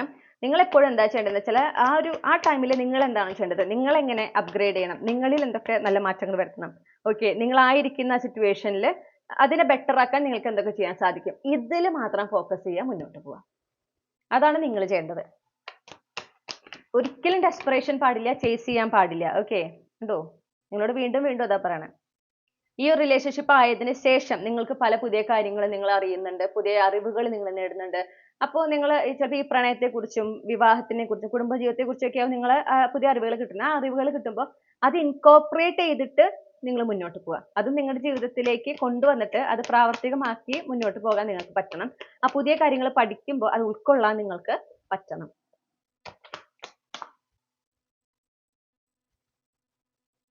അതുപോലെ തന്നെ പീസ്ഫുൾ ആയിട്ടുള്ള ഒരു ടൈമാണ് നിങ്ങൾക്കായിരിക്കാം. ഈ ഒരു റിലേഷനിലേക്ക് കടക്കുന്നതിനൊപ്പം തന്നെ നിങ്ങളുടെ എന്തൊക്കെ ചാലഞ്ചസ്, എസ്പെഷ്യലി ലവ് ലൈഫുമായി ബന്ധപ്പെട്ട് എന്തൊക്കെ ചാലഞ്ചസ് ഉണ്ട്, അതിൽ നിന്നൊക്കെ മാറി നിങ്ങൾക്ക് ഒരു വളരെ റിലാക്സ്ഡ് ആയിട്ടുള്ള പീസ്ഫുൾ ആയിട്ടുള്ള ഒരു ടൈമിലേക്കാണ് നിങ്ങൾ കടക്കുക. വളരെയധികം നിങ്ങൾക്ക് ഒരു സ്വസ്ഥത അനുഭവിക്കുന്ന ഒരു കണക്ഷൻ ആയിരിക്കും. പിന്നെ മാരീഡ് ലൈഫിലൊക്കെ അങ്ങനെ തന്നെയായിരിക്കും. അപ്പൊ മനസ്സിലാക്കേണ്ടത്, അങ്ങനെ ഒരു ട്രാൻസ്ഫോർമേഷൻ സംഭവിക്കുമ്പോൾ അല്ലെങ്കിൽ ആ ട്രാൻസിഷൻ സംഭവിക്കുമ്പോൾ അത് നടന്നു കഴിഞ്ഞു, ഇനി സ്ട്രഗിൾസ് ഒന്നുമില്ല, ഇനി അങ്ങോട്ട് പീസ്ഫുൾ ആണ്, ഹെൽത്തി ആണ് എന്ന ആ ഒരു ചിന്ത അത് നിങ്ങളുടെ ഉള്ളിൽ സ്ട്രോങ് ആയിരിക്കണം. ഇനി പ്രശ്നങ്ങൾ ഉണ്ടാവുമോ, ഇനി ഇത് ഇത്രയും എനിക്കിപ്പോൾ ഭയങ്കര ഹാപ്പിയാണ്, ഞാൻ വളരെ സന്തോഷത്തിലാണ്, ഇനി എങ്ങാനും ഈ വ്യക്തി ചിലപ്പോൾ നിങ്ങൾക്ക് ഫ്രണ്ട്സിൽ നിന്നോ അല്ലെങ്കിൽ ചിലപ്പോൾ റിലേഷൻഷിപ്പ് ഉണ്ടായിരുന്നിരിക്കാം, അതിൽ നിന്നോ ഒക്കെ നിങ്ങൾക്ക് മുന്നേ എന്തെങ്കിലും ഒരു എന്താ പറയുക നെഗറ്റീവ് അനുഭവം ഉണ്ടായിട്ടുണ്ടാവും. അതുപോലെ ചെയ്താലോ, ഇങ്ങനെ അവരെ പോലെ എന്നെ വേദനിപ്പിച്ചാലോ, ഇങ്ങനത്തെ നെഗറ്റീവ് തോട്ട്സ് ഉള്ളിലേക്ക് ഇങ്ങനെ വരാനൊരു ടെൻഡൻസി ഉണ്ട്. അത് പാടില്ല എന്ന് പറയുന്നത്. ഇപ്പോൾ എക്സിസ്റ്റിംഗ് നിങ്ങളിപ്പോൾ കറന്റ് നിങ്ങൾക്ക് ഇതുപോലെ എന്തെങ്കിലും ഒരു പാസ്റ്റ് നിങ്ങൾക്ക് വിട്ട് കളയാൻ പറ്റിയിട്ടില്ല, നിങ്ങളിൽ ഇപ്പോഴും ആ ഒരു മെമ്മറീസ് ഉണ്ട്, അത് ഓർക്കും തോറും നിങ്ങൾക്ക് വേദനിക്കുന്നുണ്ടെങ്കിൽ അതിന് റിലീസ് ചെയ്യണം. നിങ്ങൾ അതിൽ നിന്ന് കംപ്ലീറ്റ്ലി നിങ്ങൾ ഡിറ്റാച്ച്ഡ് ആയിരിക്കണം. ഓക്കെ, അപ്പോൾ ഇതാണ് നിങ്ങൾക്കുള്ള ഗൈഡൻസ്. ഇനി നമുക്ക് ക്യാപ്സ്യൂൾ ക്ലൂസ് എന്തൊക്കെയാണെന്ന് നോക്കാം. ഗ്രൂപ്പ് 2 ഉൾപ്പെട്ടുള്ള കളക്റ്റീവ്സിന് യൂണിവേഴ്സ് നൽകാൻ ആഗ്രഹിക്കുന്ന ക്യാപ്സ്യൂൾ ക്ലൂസ് എന്തൊക്കെയാണ്? ഓക്കെ,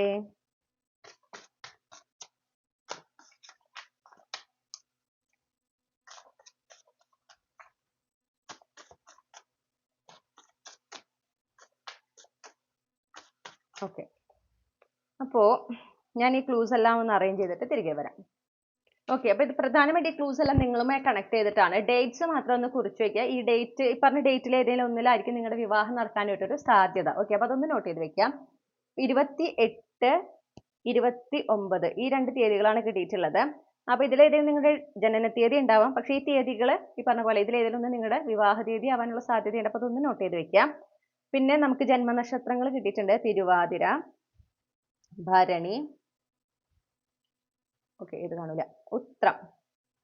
ഓക്കെ, അപ്പൊ ഇതിലേതെങ്കിലും നിങ്ങൾ ജനിച്ച നക്ഷത്രമായിരിക്കാം. നമുക്ക് 2 രാശികൾ കിട്ടിയിട്ടുണ്ട്. ഇടവം രാശി, കുംഭം രാശി.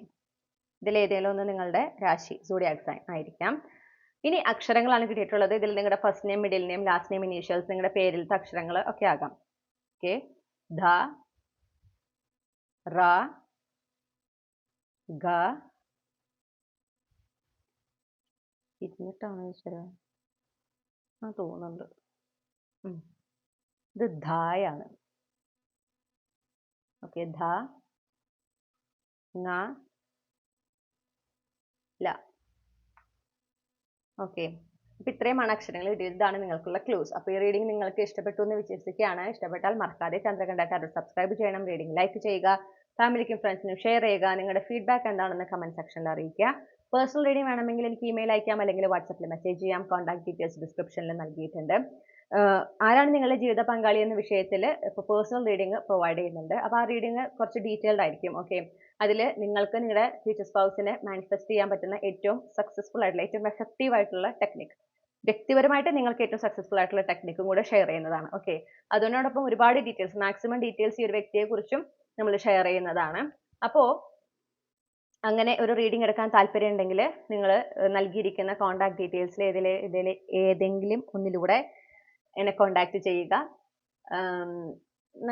റീഡിംഗ് എത്രയും പെട്ടെന്ന് ബുക്ക് ചെയ്യാവുന്നതാണ്. ഓക്കെ, മറ്റു റീഡിങ്ങിലൂടെ നമ്മൾ വീണ്ടും കണ്ടുമുട്ടും എന്ന പ്രതീക്ഷയോടെ ഞാൻ ഈ റീഡിംഗ് ഇവിടെ അവസാനിപ്പിക്കുന്നു. നിങ്ങൾക്ക് എല്ലാ നന്മകളും നേരുന്നു. Thank you. ഹലോ ഗ്രൂപ്പ് 3, നമസ്കാരം. അപ്പൊ നിങ്ങൾ ഈ ഒരു പർട്ടിക്കുലർ ചാം ആണ് ചൂസ് ചെയ്തിട്ടുള്ളതെങ്കിൽ ഇതാണ് നിങ്ങളുടെ റീഡിംഗ്. ഓക്കെ, അപ്പൊ നമുക്ക് നോക്കാം എപ്പോഴാണ് നിങ്ങളുടെ വിവാഹം നടക്കാനായിട്ട് സാധ്യത. എപ്പോഴാണ് ഗ്രൂപ്പ് 3യിലെ കളക്റ്റീവ്സിന്റെ വിവാഹം നടക്കാനായിട്ട് സാധ്യത.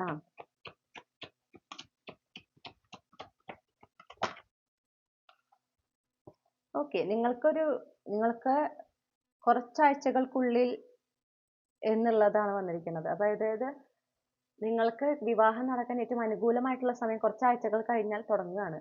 ഓക്കെ, അപ്പോൾ അതിനുശേഷം എപ്പോൾ വേണമെങ്കിലും വിവാഹം നടക്കാം എന്നുള്ളതായിരിക്കും. അപ്പൊ നമുക്കൊരു മാക്സിമം ഒരു റേഞ്ച് എടുക്കാം. ഓക്കെ, ഇതാണ് റേഞ്ച്. അത് വളരെ റെസ്പോൺസീവ് ആണ്. എൻ്റെ ഈ ഒരു ഡെക്ക് വളരെ പ്രത്യേക ഡെക്കാണ്. ഞാൻ തന്നെ ഡിസൈൻ ചെയ്തതാണ് കേട്ടോ. അതുകൊണ്ടാണ് എൻ്റെ ഡെക്ക് എന്ന് ഞാൻ വളരെ അഭിമാനത്തോടെ പറയുന്നത്. അപ്പോൾ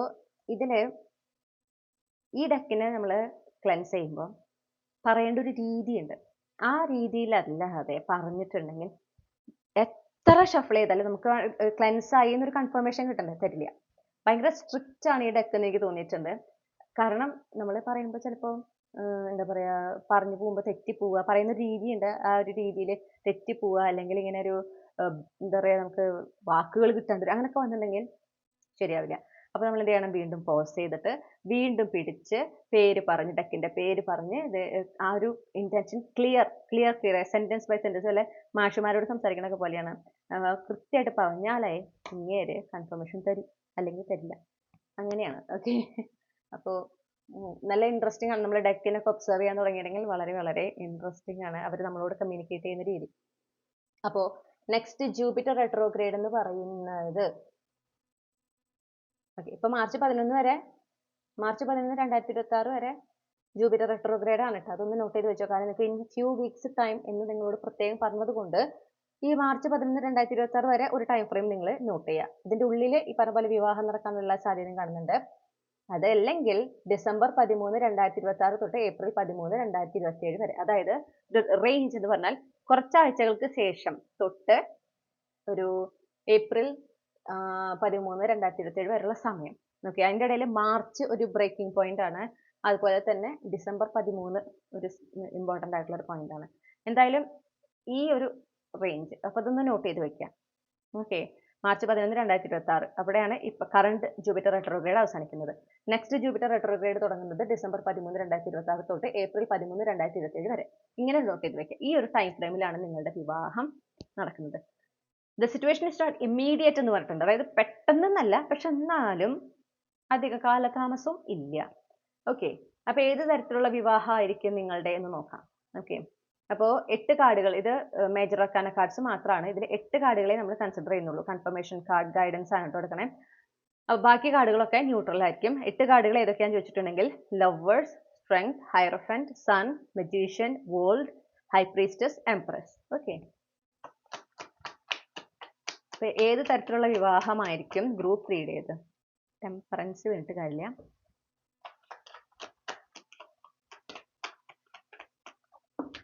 okay, arrange marriage, pucca arrange marriage. അതിന്റെ എല്ലാ ഇതും കാണുന്നുണ്ട്. കാരണം ഹൈറഫന്റ് കാർഡ് എന്ന് പറഞ്ഞാൽ അതാണ് പക്ക അറേഞ്ച് മാരേജ്. നമ്മൾ ഒരു കാർഡും കൂടി എടുക്കും, കാരണം ഇത് ഗ്രൂപ്പ് അല്ലേ, അതായത് കുറെ പേരുണ്ടല്ലോ. പക്ഷെ മെജോറിറ്റി പറഞ്ഞ പോലെ അറേഞ്ച് മാരേജ് ആവാനാണ് സാധ്യത. നമുക്ക് അടുത്ത് നോക്കാം. ജസ്റ്റിസ് കാർഡാണ് കിട്ടിയത്, അതും നമ്മൾ ഇൻക്ലൂഡ് ചെയ്തിട്ടില്ല.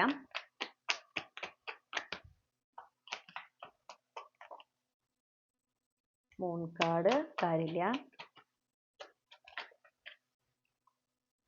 ചാരിയറ്റ് കാര്യമില്ല.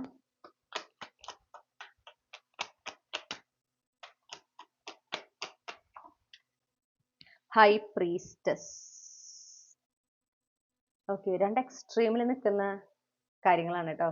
അപ്പൊ നിങ്ങളിൽ ഒരു വിഭാഗത്തിന് പക്ക അറേഞ്ച് മാരേജ്, അതായത് അലയൻസ് വരുന്നു. ആ ഒരു അലയൻസ് വന്ന് ആ പ്രപ്പോസൽ വരുമ്പോഴാണ് ഈ വ്യക്തിനെ ആദ്യമായിട്ട് കാണുന്നത്. പിന്നെ സ്ഥിരം കൺസെപ്റ്റ് ഉണ്ടല്ലോ, പെണ്ണ് കാണുന്നു, അല്ലെങ്കിൽ നിങ്ങൾ പെണ്ണ് കാണാൻ പോകുന്നു, എന്നിട്ട് അങ്ങനെ പിന്നെ വിരുന്ന് കാര്യങ്ങൾ, കല്യാണം, അങ്ങനെ. ഓക്കെ, ഇത് അടുത്തത് ഒരു വിഭാഗത്തിന് ലവ് മാരേജ് ആണ്. ഫാമിലിയുടെ സപ്പോർട്ട് ഇല്ലാത്ത ലവ് മാരേജ്, അതായത് വളരെ കോംപ്ലിക്കേറ്റഡ് ആയിട്ട് ഫാമിലിക്ക് താല്പര്യം ഉണ്ടാവില്ല, പക്ഷെ നിങ്ങൾക്ക് 100% ഷുവർ ആയതുകൊണ്ട് നിങ്ങൾ ആ വ്യക്തിയെ വിവാഹം കഴിക്കുകയാണ്. ഓക്കെ, ആ ഒരു എനർജിയാണ്. ഹൈ പ്രീസ്റ്റസ് കുറച്ചൊരു ചാലഞ്ചിങ് ആണ്. ഓക്കെ, അപ്പൊ ഈ ഒരു എനർജിയാണ് നമുക്ക് കിട്ടിയിരിക്കുന്നത്. അപ്പൊ ഇതിൽ ഏതെങ്കിലും ഒരു തരത്തിലാണ് നിങ്ങളുടെ വിവാഹം. നിങ്ങൾ ഓൾറെഡി റിലേഷൻഷിപ്പിലാണ്, വീട്ടുകാരെ അംഗീകരിക്കാതാണ്, നിങ്ങൾക്ക് ആലോചിച്ചാൽ അറിയാം ഇതാണ് നിങ്ങൾ വരുന്ന കാറ്റഗറി എന്നുള്ളത് കേട്ടോ. ഓക്കെ, അപ്പൊ നമുക്കിനി ഈ വിവാഹവുമായിട്ട് ബന്ധപ്പെട്ട്, ഈ വിവാഹം ഈ പറഞ്ഞ സമയത്തിനുള്ളിൽ നടക്കുന്നതിനുമായി ബന്ധപ്പെട്ട് നിങ്ങൾക്ക് യൂണിവേഴ്സ് നൽകാൻ ആഗ്രഹിക്കുന്ന ഗൈഡൻസ്. ആദ്യമേ നിങ്ങളോട് പറയുന്നു, കോൺഫിഡന്റ് ആയിരിക്കാം. നിങ്ങൾ വളരെ അട്രാക്റ്റീവ് ആയിട്ടുള്ള ഒരു പേഴ്സൺ ആണ്. നിങ്ങൾക്കത് അറിയോ ഇല്ലയോ എന്നൊന്നും അറിയില്ല. ഓക്കെ, യൂണിവേഴ്സിന്റെ ആ ഒരു ഇതാണ് നിങ്ങൾക്ക് ക്യൂൺ ഓഫ് വാൺസിന്റെ എനർജി. ക്യൂൺ ഓഫ് വാൺസ് എന്ന് പറഞ്ഞിട്ടുണ്ടല്ലോ, എവിടെ പോയാലും ആളാണ് സെന്റർ ഓഫ് അറ്റൻഷൻ. എഫേർട്ട്ലെസ്ലി എന്താ പറയാ, സെന്റർ ഓഫ് അറ്റൻഷൻ ആവാന്ന് പറയില്ലേ, ആൾ അതിനായിട്ട് പരിശ്രമിക്കേണ്ട ആവശ്യമൊന്നുമില്ല. ഒരുപാട് സ്യൂട്ടേഴ്സ് ഉണ്ടായിരിക്കും, ഒരുപാട് പേര് അട്രാക്റ്റഡ് ആകുന്ന ഒരു വ്യക്തിത്വം, ആ personality wise, physical appearance wise ഒക്കെ. ഓക്കെ, അങ്ങനത്തെ ഒരു എനർജിയാണ് നിങ്ങൾക്ക്. അതാണ് നിങ്ങളുടെ എനർജിയെ എന്ന് മനസ്സിലാക്കിക്കൊണ്ട് അതിനെ എംബ്രേസ് ചെയ്യാൻ പറയുന്നു. കോൺഫിഡന്റ് ആവുക, നിങ്ങളുടെ ലുക്സിൽ നിങ്ങൾ കോൺഫിഡന്റ് ആവുക, നിങ്ങൾ എന്ന വ്യക്തിയിൽ നിങ്ങൾ കോൺഫിഡന്റ് ആവുക, നിങ്ങൾ ഏറ്റവും ഒതന്റിക് ആയിട്ടിരിക്കുക. അത് തന്നെയാണ് നിങ്ങൾ ഏറ്റവും കൂടുതൽ അട്രാക്റ്റീവ് ആക്കുന്ന കാര്യം. പിന്നെ ഒരുപാട് പേര് ഒരുപാട് പേരെ അട്രാക്ട് ചെയ്യാൻ നിങ്ങൾക്ക് സാധിക്കുന്നു ഞാൻ പറഞ്ഞപ്പോൾ, ചിലപ്പോൾ നിങ്ങൾ ചിലരിൽ പിന്നെ എന്നെ ആരും നോക്കാറില്ല എന്നൊരു കൺസെപ്റ്റ് അല്ലെങ്കിൽ അങ്ങനെ ഒരു ചിന്ത വന്നിട്ടുണ്ടെങ്കിൽ നിങ്ങൾക്കറിയോ നിങ്ങൾ ആരൊക്കെ നോക്കുന്നില്ല എന്ന്. നമ്മൾ നോക്കുന്ന ആൾ ചിലപ്പോൾ നമ്മൾ നോക്കുന്നുണ്ടാവില്ല, പക്ഷെ അപ്പുറത്ത് വേറൊരു 10 പേര് നമ്മൾ നോക്കുന്നുണ്ടാവും, നമ്മൾ കാണുന്നുണ്ടാവില്ല. ഓക്കെ,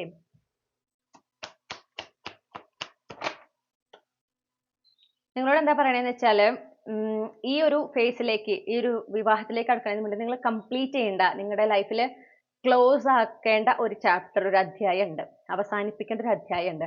അത് അവസാനിപ്പിക്കുന്നതിലാണ് നിങ്ങൾ ഫോക്കസ് ചെയ്യേണ്ടത്. അപ്പൊ അതെന്താണ് അവസാനിപ്പിക്കേണ്ടത് എന്നുള്ളത് നിങ്ങൾക്ക് അറിയാൻ പറ്റും. നിങ്ങൾക്ക് ഇത് പറയുമ്പോൾ തന്നെ നിങ്ങൾക്ക് കത്തും.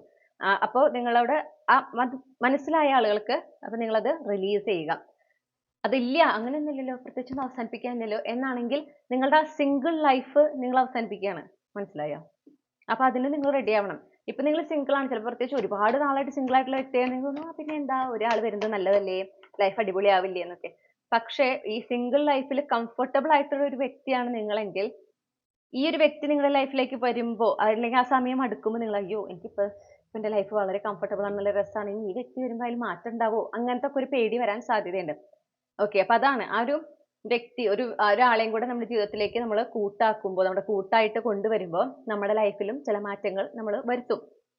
ഓക്കെ, അവരെ റെസ്പെക്ട് ചെയ്യണമല്ലോ. ആ വ്യക്തി നമ്മുടെ ലൈഫിലേക്ക് വരുമ്പോൾ അവരെയും റെസ്പെക്ട് ചെയ്യണം. ആ ഒരു വ്യക്തി എന്താ പറയാ നമ്മുടെ പങ്കാളിയാണെന്നുള്ളത് നമ്മൾ റെസ്പെക്ട് ചെയ്യണം. അപ്പോൾ ഞാൻ പണ്ട് ഇങ്ങനെയാണ് ജീവിച്ചത്, ഞാൻ ഇതുപോലെ തന്നെ ജീവിക്കുള്ളൂ, നിങ്ങൾ വേണമെങ്കിൽ എൻ്റെ കൂടെ പോകുന്നുള്ളൂ എന്നുള്ളൊരു കൺസെപ്റ്റ് നമുക്ക് പറ്റില്ല. അത് ശരിയല്ല. ഓക്കെ, അത് ഹെൽത്തി അല്ല.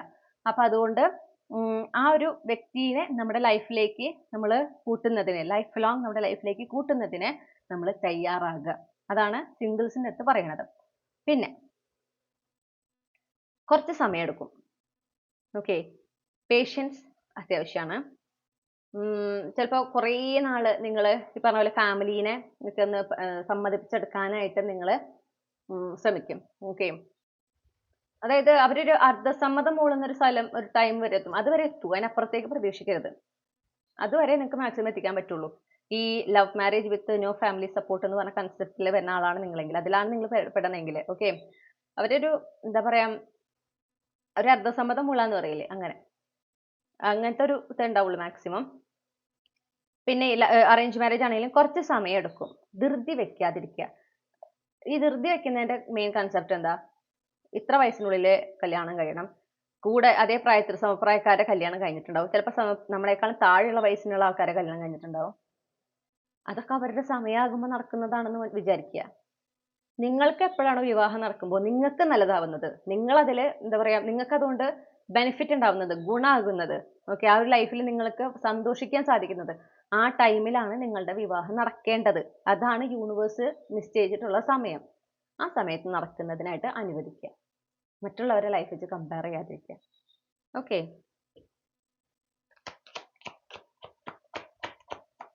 വിവാഹത്തിനായിട്ട് തയ്യാറെടുക്കുക എന്നാണ് നിങ്ങളോട് പറയുന്നത്. ഡിസിപ്ലിൻ ആയിട്ട് നിങ്ങൾക്ക് ആ ഒരു വിവാഹം ആകുമ്പോഴേക്കും നിങ്ങൾക്ക് എന്തെങ്കിലുമൊക്കെ മാറ്റങ്ങൾ വരുത്താനുണ്ട്, നിങ്ങൾ എന്ന വ്യക്തിയിൽ എന്തെങ്കിലും മാറ്റം വരുത്താനുണ്ട്, അല്ലെങ്കിൽ നിങ്ങളുടെ എക്സ്റ്റേണൽ അപ്പിയറൻസിൽ എന്തെങ്കിലും മാറ്റം വരുത്തണമെന്നുണ്ടെങ്കിൽ അതിനൊക്കെ ഫോക്കസ് ചെയ്യുക. ആ പ്രിപ്പറേഷൻസ് ഒക്കെ ചെയ്യപ്പോൾ അതിൽ മാത്രം ശ്രദ്ധ കൊടുത്താൽ മതി. ഈ കാര്യം നടക്കേണ്ട സമയത്ത് നടന്നോളൂ. ഓക്കെ, നിങ്ങളുടെ വാല്യൂസ്, നിങ്ങളുടെ പ്രിൻസിപ്പിൾസ്, നിങ്ങളുടെ മോറൽസ്, ഓക്കെ, എസ്പെഷ്യലി അത് ഹെൽത്തി ആയിട്ടുള്ള പ്രിൻസിപ്പിൾസും മോറൽസും ഒക്കെ കൊണ്ട് നടക്കുന്നത്. ഒബ്വിയസ്ലി അങ്ങനെ ഈ പറയുന്ന പ്രിൻസിപ്പിൾസ്, മോറൽസ്, വാല്യൂസ് ഒക്കെ ഉള്ളവരുടെ അത് വളരെ നല്ല കാര്യങ്ങളായിരിക്കും അവർ ഫോളോ ചെയ്യുന്നത്. അത് കോംപ്രമൈസ് ചെയ്യാനായിട്ട് പലരും പറയും. അത് കോംപ്രമൈസ് ചെയ്യണം, അതൊന്നും അല്ല അങ്ങനെ ഇപ്പോ, അതൊക്കെ അല്ല ഇങ്ങനെയല്ല ഒരാൾക്ക് ഇതൊക്കെ ആക്കാൻ പറ്റും, അതൊക്കെ നമ്മൾ കുറച്ച് വിട്ടുവീഴ്ച ചെയ്യണം. പാടില്ല. നിങ്ങളത് റിഗ്രറ്റ് ചെയ്യും. അപ്പൊ നിങ്ങളുടെ പ്രിൻസിപ്പിൾസ്, നിങ്ങളുടെ മോറൽസ്, നിങ്ങളുടെ വാല്യൂസ് അത് റെസ്പെക്ട് ചെയ്യുന്ന, അതിനോട് കണക്ട് ചെയ്യാൻ പറ്റുന്ന ഒരാളെ മാത്രം ജീവിതത്തിലേക്ക് കൂടെ കൂട്ടുക. എസ്പെഷ്യലി അറേഞ്ച് മാരേജിലെ പോകുന്നവരോടാണ് ഈ പറയുന്നത്. ഓക്കെ, അതൊക്കെ ശരിയാവും, അതൊക്കെ കല്യാണമൊക്കെ കഴിഞ്ഞു കഴിഞ്ഞാൽ അതൊക്കെ അങ്ങനെ ശരിയായി പോകും, അതിപ്പോഴത്തെ ഒന്നും നോക്കൊന്നും വേണ്ട, ഇങ്ങനത്തെ സംസാരങ്ങളൊക്കെ നിങ്ങൾക്ക് ഉണ്ടാവുക, അല്ലെങ്കിൽ ഇങ്ങനത്തെ ഉപദേശങ്ങളൊക്കെ നിങ്ങൾക്ക് കിട്ടാം. ദയവ് ചെയ്ത് ചെയ്യാതിരിക്കാം. ഒരു പറഞ്ഞിട്ടുണ്ടായിരുന്നു, പിന്നെ അങ്ങനെ ആയിക്കോട്ടെ, എൻ്റെ ഒരു പ്രിൻസിപ്പിളിനെതിരാണ്, എന്നാലും സാരില്ല, കല്യാണം കഴിഞ്ഞാൽ അത് അവർ ശരിയാവും. ഇല്ല, അവർ കല്യാണത്തിന് മുന്നേ ആ പ്രിൻസിപ്പിൾ റെസ്പെക്ട് ചെയ്യുന്നില്ലെങ്കിൽ കല്യാണം കഴിഞ്ഞിട്ട് അത് റെസ്പെക്ട് ചെയ്യാനേ പോണില്ല. ഓക്കെ,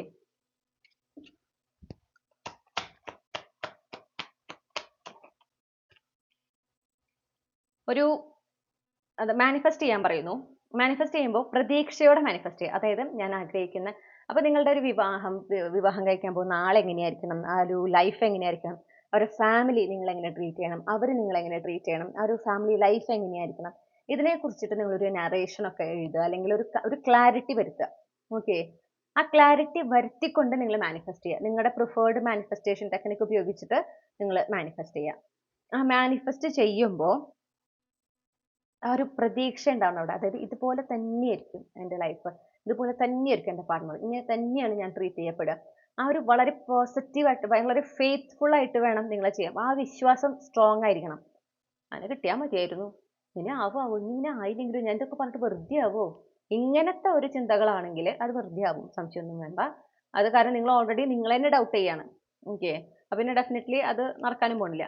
ഒരു അത്രയും സ്ട്രോങ് ബ്ലൈൻഡ് ഫെയ്ത്ത് ആണ് ഉണ്ടാവേണ്ടത്. നിങ്ങൾ ആഗ്രഹിക്കുന്ന പോലത്തെ വിവാഹം, നിങ്ങൾ ആഗ്രഹിക്കുന്ന പാർട്ട്ണർ, അത് പോസിബിൾ ആണ്, അത് നടന്നിരിക്കും, യൂണിവേഴ്സ് അത് നടത്തി തന്നിരിക്കും എന്നൊരു എന്താ പറയാ, അങ്ങേയറ്റം യൂണിവേഴ്സിൽ വിശ്വസിച്ചിട്ട് വേണം നിങ്ങൾ മാനിഫെസ്റ്റ് ചെയ്യാൻ.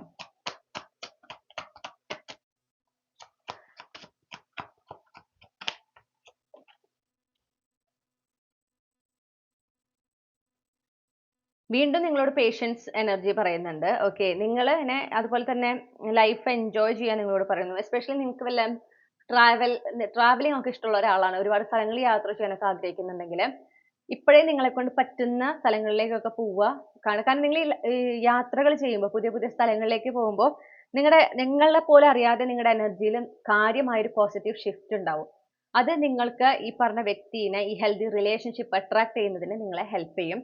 പ്രസന്റ് മൊമെന്റിൽ റൂട്ടഡ് ആയിക്കൊണ്ട് ഈ റിലേഷൻഷിപ്പുമായി അലൈൻഡ് ആകുന്നതിനും ആ ഡിവൈൻ ടൈമിങ്ങിൽ ഈ ഒരു മാരേജ്, ഈ ഒരു റിലേഷൻഷിപ്പ് നിങ്ങളുടെ ലൈഫിലേക്ക് വരുന്നതിനും ഒക്കെ അത് നിങ്ങളെ സഹായിക്കും. ഓക്കെ, യാത്ര നിങ്ങൾക്ക് അത്ര ഇഷ്ടമുള്ളതായതുകൊണ്ട് ആ യാത്ര ചെയ്യുമ്പോൾ നിങ്ങളുടെ എനർജറ്റിക്കൽ ഫ്രീക്വൻസി കൂടുകയാണ് ചെയ്യുക. അപ്പൊ അങ്ങനത്തെ വല്ല യാത്രകൾ ഉണ്ടെങ്കിൽ അതിങ്ങനെ മാറ്റി മാറ്റി വെക്കാതെ നിങ്ങൾക്ക് പറ്റുന്നത്, സോളോ ട്രിപ്പ് എങ്കിൽ സോളോ ട്രിപ്പ് പോവുക ചെയ്യുക, അവസരം കിട്ടിയാൽ അത് ഉപയോഗിക്കണം.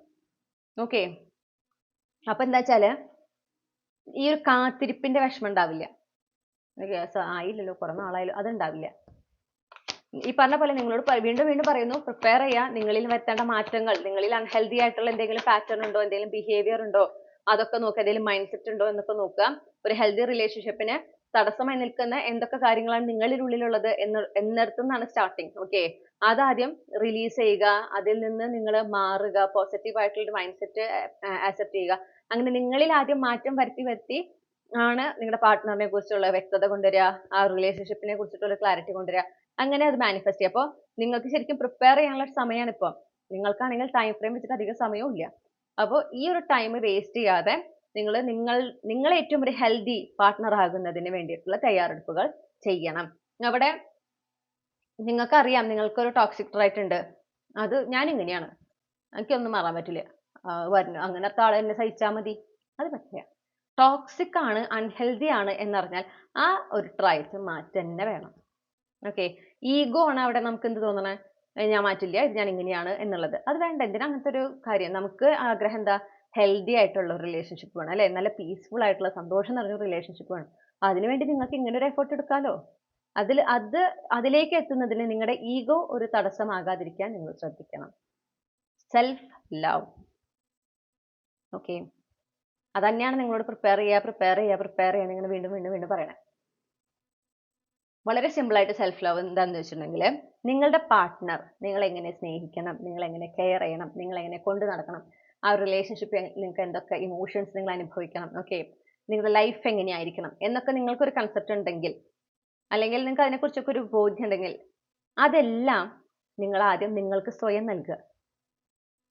മറ്റൊരാൾ എന്നെ സ്നേഹിക്കട്ടെ, അവരെന്നെ സ്നേഹിക്കട്ടെ, അവരെന്നെ കെയർ ചെയ്യട്ടെ, അല്ല, ഞാൻ എന്നെ സ്നേഹിക്കട്ടെ, ഞാൻ എന്നെ കെയർ ചെയ്യട്ടെ, ഞാൻ എന്നെ പ്രയോറിറ്റൈസ് ചെയ്യട്ടെ. അവിടെയാണ് തുടക്കം. അതാണ് ഒരു ഹെൽത്തി കണക്ഷനിലേക്കുള്ള ബേസിക് സ്റ്റെപ്പ്. ഓക്കെ, അത് പലപ്പോഴും അൺഫോർച്ചുനേറ്റ്ലി നമ്മൾക്ക് അതാരും പഠിപ്പിക്കുന്നില്ല. ആരെങ്കിലും പഠിപ്പിക്കുന്നുണ്ടോ? ഇല്ല. എല്ലാവരും എന്താ പറയാ, അത് എല്ലായ്പ്പോഴും നിന്റെ ഇഷ്ടമൊന്നും നടക്കുന്നില്ല, അതൊക്കെ നീ കുറച്ചൊന്ന് അഡ്ജസ്റ്റ് ചെയ്യുക, അത് സാരില്ല, ഇപ്പൊ ഒത്തിരി വേദനിച്ചാലും കുഴപ്പമില്ല, അത് നമ്മളത് പ്രശ്നമാക്കാൻ പോകണ്ട. നമ്മൾ വളരും തോറാണ് നമ്മുടെ സൊസൈറ്റിയുടെ അൺഹെൽത്തി പാറ്റേൺസ്, അല്ലെങ്കിൽ എത്ര ടോക്സിക് ആണ് സൊസൈറ്റിയിലെ കുറെ നോംസ് എന്നുള്ളത് നമ്മൾ തിരിച്ചറിയുക അല്ലേ. അതിലൊന്നാണിത്. ഒരു വ്യക്തിനെയും സെൽഫ് ലവ് പഠിപ്പിച്ചിട്ടില്ല. സെൽഫ് ലവ് എന്ന കൺസെപ്റ്റിന് ഒരു ഇമ്പോർട്ടൻസ് കൊടുത്തിട്ടില്ല. ആ സെൽഫ് ലവ് വളരെ മാന്യമായി ചെയ്യുന്ന ആളുകളെ പലപ്പോഴും അവർക്ക് ലേബലാണ്.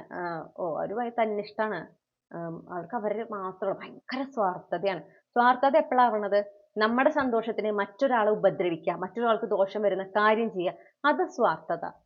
ഓക്കെ, മറ്റാരും നമ്മളെ വേദനിപ്പിക്കാതിരിക്കാൻ നമ്മളെ പ്രൊട്ടക്ട് ചെയ്യുന്നതിന്, നമ്മളെ പ്രയോറിറ്റൈസ് ചെയ്യുന്നതിന്, നമ്മുടെ സന്തോഷം, നമ്മുടെ സമാധാനം മറ്റൊരാൾ തല്ലിക്കെടുത്താതിരിക്കുന്നതിന് വേണ്ടുന്ന തയ്യാറെടുപ്പുകൾ നമ്മൾ ചെയ്യുന്നതിന്, അത് നമ്മൾ അനുവദിക്കാതിരിക്കുന്നത് സെൽഫ് ലവ് ആണ്. അത് സ്വാർത്ഥതയല്ല, അത് സെൽഫ്ലെസ് ആയിട്ടുള്ള ഒരു കാര്യമാണ്. ഓക്കെ, അവിടെ പ്യോറിറ്റി ഉണ്ട്. മറ്റേത് സെൽഫിഷ്നെസ് തന്നെയാണ്.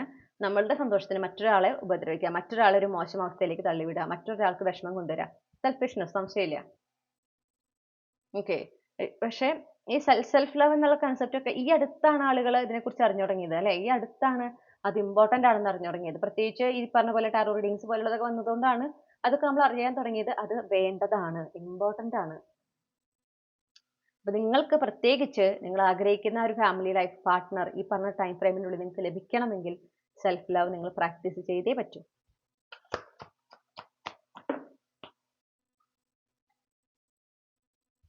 പിന്നെ നിങ്ങൾക്ക് ചില ഫ്രണ്ട്സ് ആയിരിക്കാം, അല്ലെങ്കിൽ നിങ്ങൾക്ക് അത്ര വേണ്ടപ്പെട്ട ചിലരുണ്ടെന്ന് കാണുന്നു. അതായത് നിങ്ങളുടെ സന്തോഷത്തിലും സങ്കടത്തിലും നിങ്ങളുടെ കൂടെ നിൽക്കുന്ന, ഒരുപോലെ കൂടെ നിൽക്കുന്ന ആളുകൾ, നിങ്ങൾ അത്രമേൽ മനസ്സിലാക്കിയിട്ടുള്ള ആളുകൾ. ഓക്കെ, അങ്ങനെയുള്ളവരുമായിട്ട് കൂടുതൽ സമയം സ്പെൻഡ് ചെയ്യാൻ പറയുന്നു. അവരുമായിട്ട് പുറത്ത് പോവുക, കുറച്ച് ക്വാളിറ്റി ടൈം ഒക്കെ സ്പെൻഡ് ചെയ്യുക. ഇത് അഗെയിൻ നിങ്ങൾ ആ ഒരു പ്രസന്റ് മൊമെന്റിൽ റൂട്ടഡ് ആയി നിൽക്കുന്നതിനും നിങ്ങൾക്ക് ആ ഒരു എനർജറ്റിക്കൽ ഫ്രീക്വൻസി നിങ്ങളുടെ ഉയർത്തുന്നതിനും ഇത് സഹായിക്കും. അത് വേണ്ടതാണ്. ഓക്കെ, ഹാപ്പി ആയിട്ടിരിക്കാനും പീസ്ഫുൾ ആയിട്ടിരിക്കാനും നിങ്ങളെ ഹെൽപ്പ് ചെയ്യും. നിങ്ങളുടെ ഒതന്റിക് സെൽഫ്, അതിനെ നിങ്ങൾ ആക്സെപ്റ്റ് ചെയ്യണം. പീപ്പിൾ പ്ലീസിങ് പാടില്ല. ഞാൻ ഇതെൻ്റെ ഒരു രീതി ഇങ്ങനെയാണ്, പക്ഷെ ഞാൻ എങ്ങനെ ആയിക്കഴിഞ്ഞാൽ അവർക്ക് ഇഷ്ടമായില്ലെങ്കിലോ, അല്ലെങ്കിൽ അവർക്ക് ഞാനൊരു ബാക്കിയുള്ളവർക്ക് ഒരു അട്രാക്ഷൻ തോന്നിയില്ലെങ്കിലോ, അപ്പൊ അതുകൊണ്ട് ഞാൻ ഇങ്ങനെ ആവാതിരിക്കാം. ചിലപ്പോൾ നിങ്ങൾ വളരെ ഡയറക്റ്റായി സംസാരിക്കുന്ന ഒരാളായിരിക്കും. കാര്യങ്ങൾ പറയേണ്ട പോലെ പറയാം. അതായത് മനസ്സിലൊന്ന് വെച്ചിട്ട് പുറത്ത് വേറെ പറയുന്ന ആ ഒരു കൺസെപ്റ്റ് നിങ്ങൾക്ക് ഉണ്ടാവില്ല. നിങ്ങളുടെ മനസ്സിലുള്ളത് തന്നെ നിങ്ങൾ പറയാ. ഒരു എന്താ പറയാ, എന്നാൽ മുഖത്തടിച്ചോണം എന്നല്ല, അതെ എനിക്ക് ഇങ്ങനെയാണ്, എനിക്ക് താല്പര്യമില്ല, താല്പര്യമില്ലെങ്കിൽ താല്പര്യമില്ല എന്ന് പറയാ. ഓക്കെ, അങ്ങനെ. പക്ഷെ അതങ്ങനെ ചെയ്യുമ്പോൾ പ്രത്യേകിച്ച് അറേഞ്ച് മാരേജ് ഒക്കെ ആണെങ്കിൽ അവർക്ക് ഇഷ്ടാവില്ല കേട്ടോ, അപ്പൊ അങ്ങനെയൊന്നും പറയാൻ നിൽക്കണ്ട എന്നൊക്കെ വീട്ടുകാർ പറയാ, അല്ലെങ്കിൽ നാട്ടുകാർ പറയാ. അങ്ങനൊക്കെ ചെയ്യുമ്പോൾ അത് എന്നാ പിന്നെ അങ്ങനെ പറയണ്ടെന്ന് വെച്ചിട്ട് നിങ്ങളുടെ ശരിയായ രീതിയാണ് അത്. നിങ്ങൾ അതിനെ മറച്ചു പിടിച്ച് വേറൊരാളായിട്ട് നിങ്ങൾ മാറുകയാണ്. ഒരിക്കലും ചെയ്യരുത്. കാരണം എത്ര നാൾ നിങ്ങൾക്ക് മറച്ചു പിടിക്കാൻ പറ്റും? കുറച്ചാൾ കഴിയുമ്പോൾ അത് ഫ്രസ്ട്രേഷൻ ആയിട്ട് മാറും. ഓക്കെ, കാരണം നിങ്ങളല്ലാതെ ഇരിക്കുകയാണ്. അത് നിങ്ങളുടെ ആത്മാവിനറിയാം നിങ്ങളല്ലാതെ ഇരിക്കണേ എന്നുള്ളത്. അതിന്റെ അസ്വസ്ഥതയാണ് നിങ്ങൾക്ക് പുറത്തേക്ക് വരിക. അപ്പൊ നിങ്ങൾ നിങ്ങളായി തന്നെ നിൽക്കുക. നിങ്ങളായി തന്നെ നിൽക്കുക. അഗെയിൻ നിങ്ങളുടെ അൺഹെൽത്തി ആയിട്ടുള്ള, അതായത് ടോക്സിക് ആയിട്ടുള്ള ആ ഒരു ശീലങ്ങളെ, സ്വഭാവങ്ങളെ നിങ്ങൾ മാറ്റിയെടുത്തിരിക്കണം ഡെഫിനറ്റ്ലി. പക്ഷേ കംപ്ലീറ്റ്ലി നിങ്ങൾ പെർഫെക്റ്റ് ആയിരിക്കില്ല അല്ലെ? എല്ലാവർക്കും ഒരു പെർഫെക്ഷൻ ഉണ്ടാവണം നിർബന്ധമല്ലേ? പെർഫെക്റ്റ് എന്നുള്ളത് ഒരു എന്താ സാങ്കല്പികം മാത്രമാണെന്ന് മനസ്സിലാക്കുക. നിങ്ങളുടെ ഏറ്റവും ഹെൽത്തി വേർഷൻ നിങ്ങളായിരിക്കുക. അത് നിങ്ങളുടെ ഒതന്റിക്, നിങ്ങൾ എങ്ങനെയാണോ അങ്ങനെ തന്നെ ആയിരിക്കുക. ഹെൽത്തി വേർഷൻ ആവുക, അത്രേ ഉള്ളൂ. അത് മനസ്സിലാക്കുന്ന, അത് സ്വീകരിക്കുന്ന ആൾ നിങ്ങളുടെ ലൈഫിലേക്ക് വരും. ഓക്കെ,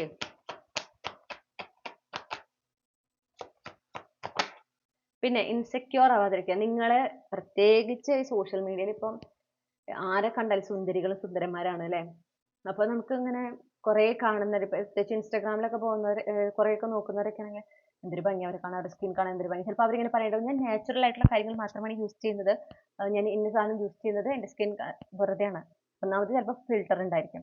പ്രത്യേകിച്ച് അവർ ഏതെങ്കിലും പ്രൊഡക്റ്റ് പ്രൊമോട്ട് ചെയ്യാണ്, അല്ലെങ്കിൽ അവരുടെ ചാനൽ ഇതിനെ ബേസ് ചെയ്തിട്ടാണെങ്കിൽ അവർക്ക് കണ്ടന്റ് ഉണ്ടാക്കണം. അതിനാണ് അവർ ചെയ്യുന്നത്. അവരുടെ സ്കിൻ നല്ലതായിരിക്കില്ല എന്നല്ല, പക്ഷെ അവർ അതിനനുസരിച്ച് ട്രീറ്റ്മെന്റ്സ് എടുക്കുന്നുണ്ടാകും എന്ന് മനസ്സിലാക്കുക.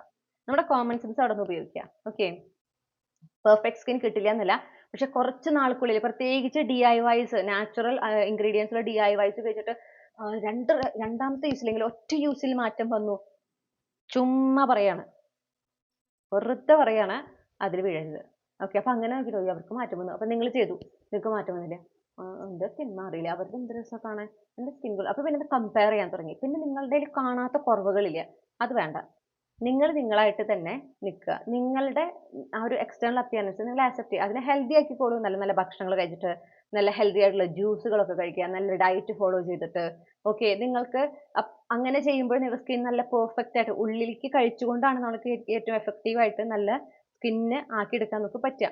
അത് വളരെ എഫക്റ്റീവ് തന്നെയാണ്. ഓക്കെ, പുറമെ തേക്കുന്നതിന് ഫലമില്ല എന്നല്ല, അതിനേക്കാളും സ്പീഡിൽ നമുക്ക് റിസൾട്ട് കിട്ടും നമ്മൾ കഴിക്കുമ്പോൾ. പ്രത്യേകിച്ച് നല്ല ഫുഡുകൾ, ഓക്കെ, നല്ല വെജിറ്റബിൾസ്, അങ്ങനെ ഹെൽത്തി ജ്യൂസ്, സ്മൂത്തീസ് ഒക്കെ കഴിക്കുമ്പോൾ എഫക്റ്റ് പെട്ടെന്ന് നമുക്ക് കാണാൻ പറ്റും. എന്നാൽ 8 ദിവസം കൊണ്ടൊന്നും കാണില്ല കേട്ടോ, അത് വേറെ കഥ. അങ്ങനെ നിങ്ങൾക്ക് ഹെൽത്തി ആവാം. നിങ്ങൾക്ക് എന്തെങ്കിലും സ്കിൻ ഇഷ്യൂസ്, ഹെയർ ഇഷ്യൂസ് ഒക്കെ ഉണ്ടെങ്കിൽ അതിന് വേണ്ടുന്ന ഒന്നില്ലെങ്കിൽ ഡോക്ടറെ കൺസൾട്ട് ചെയ്യാം, അല്ലെങ്കിൽ പറഞ്ഞ പോലെ ഈ വീട്ടിൽ ചെയ്യുന്ന എന്തെങ്കിലും പൊടിക്കൈകളോ കാര്യങ്ങളോ ചെയ്യുക. അത് ചെയ്യുമ്പോൾ ഈ പറഞ്ഞ പോലെ എന്താ പറയാ, ചെയ്യുമ്പോൾ നിങ്ങൾക്കൊരു ബിലീഫ് ഉണ്ടാവണം. നമ്മൾ ഏതൊരു കാര്യം ചെയ്യുമ്പോഴും അതിൽ നിന്ന് നമുക്ക് ഫലം കിട്ടണമെങ്കിൽ നമ്മൾ അതിനെ വിശ്വസിക്കണം എന്ന് പറയും. അപ്പൊ നിങ്ങളത് അപ്ലൈ ചെയ്യുമ്പോൾ ഇത് എൻ്റെ സ്കിൻ ഹെൽത്തി ആക്കാൻ എന്നെ സഹായിക്കും, അല്ലെങ്കിൽ ഒരു എണ്ണയാണെങ്കിൽ ഇത് തേക്കുന്നതോടുകൂടെ എൻ്റെ തലമുടി നന്നായി വളരും.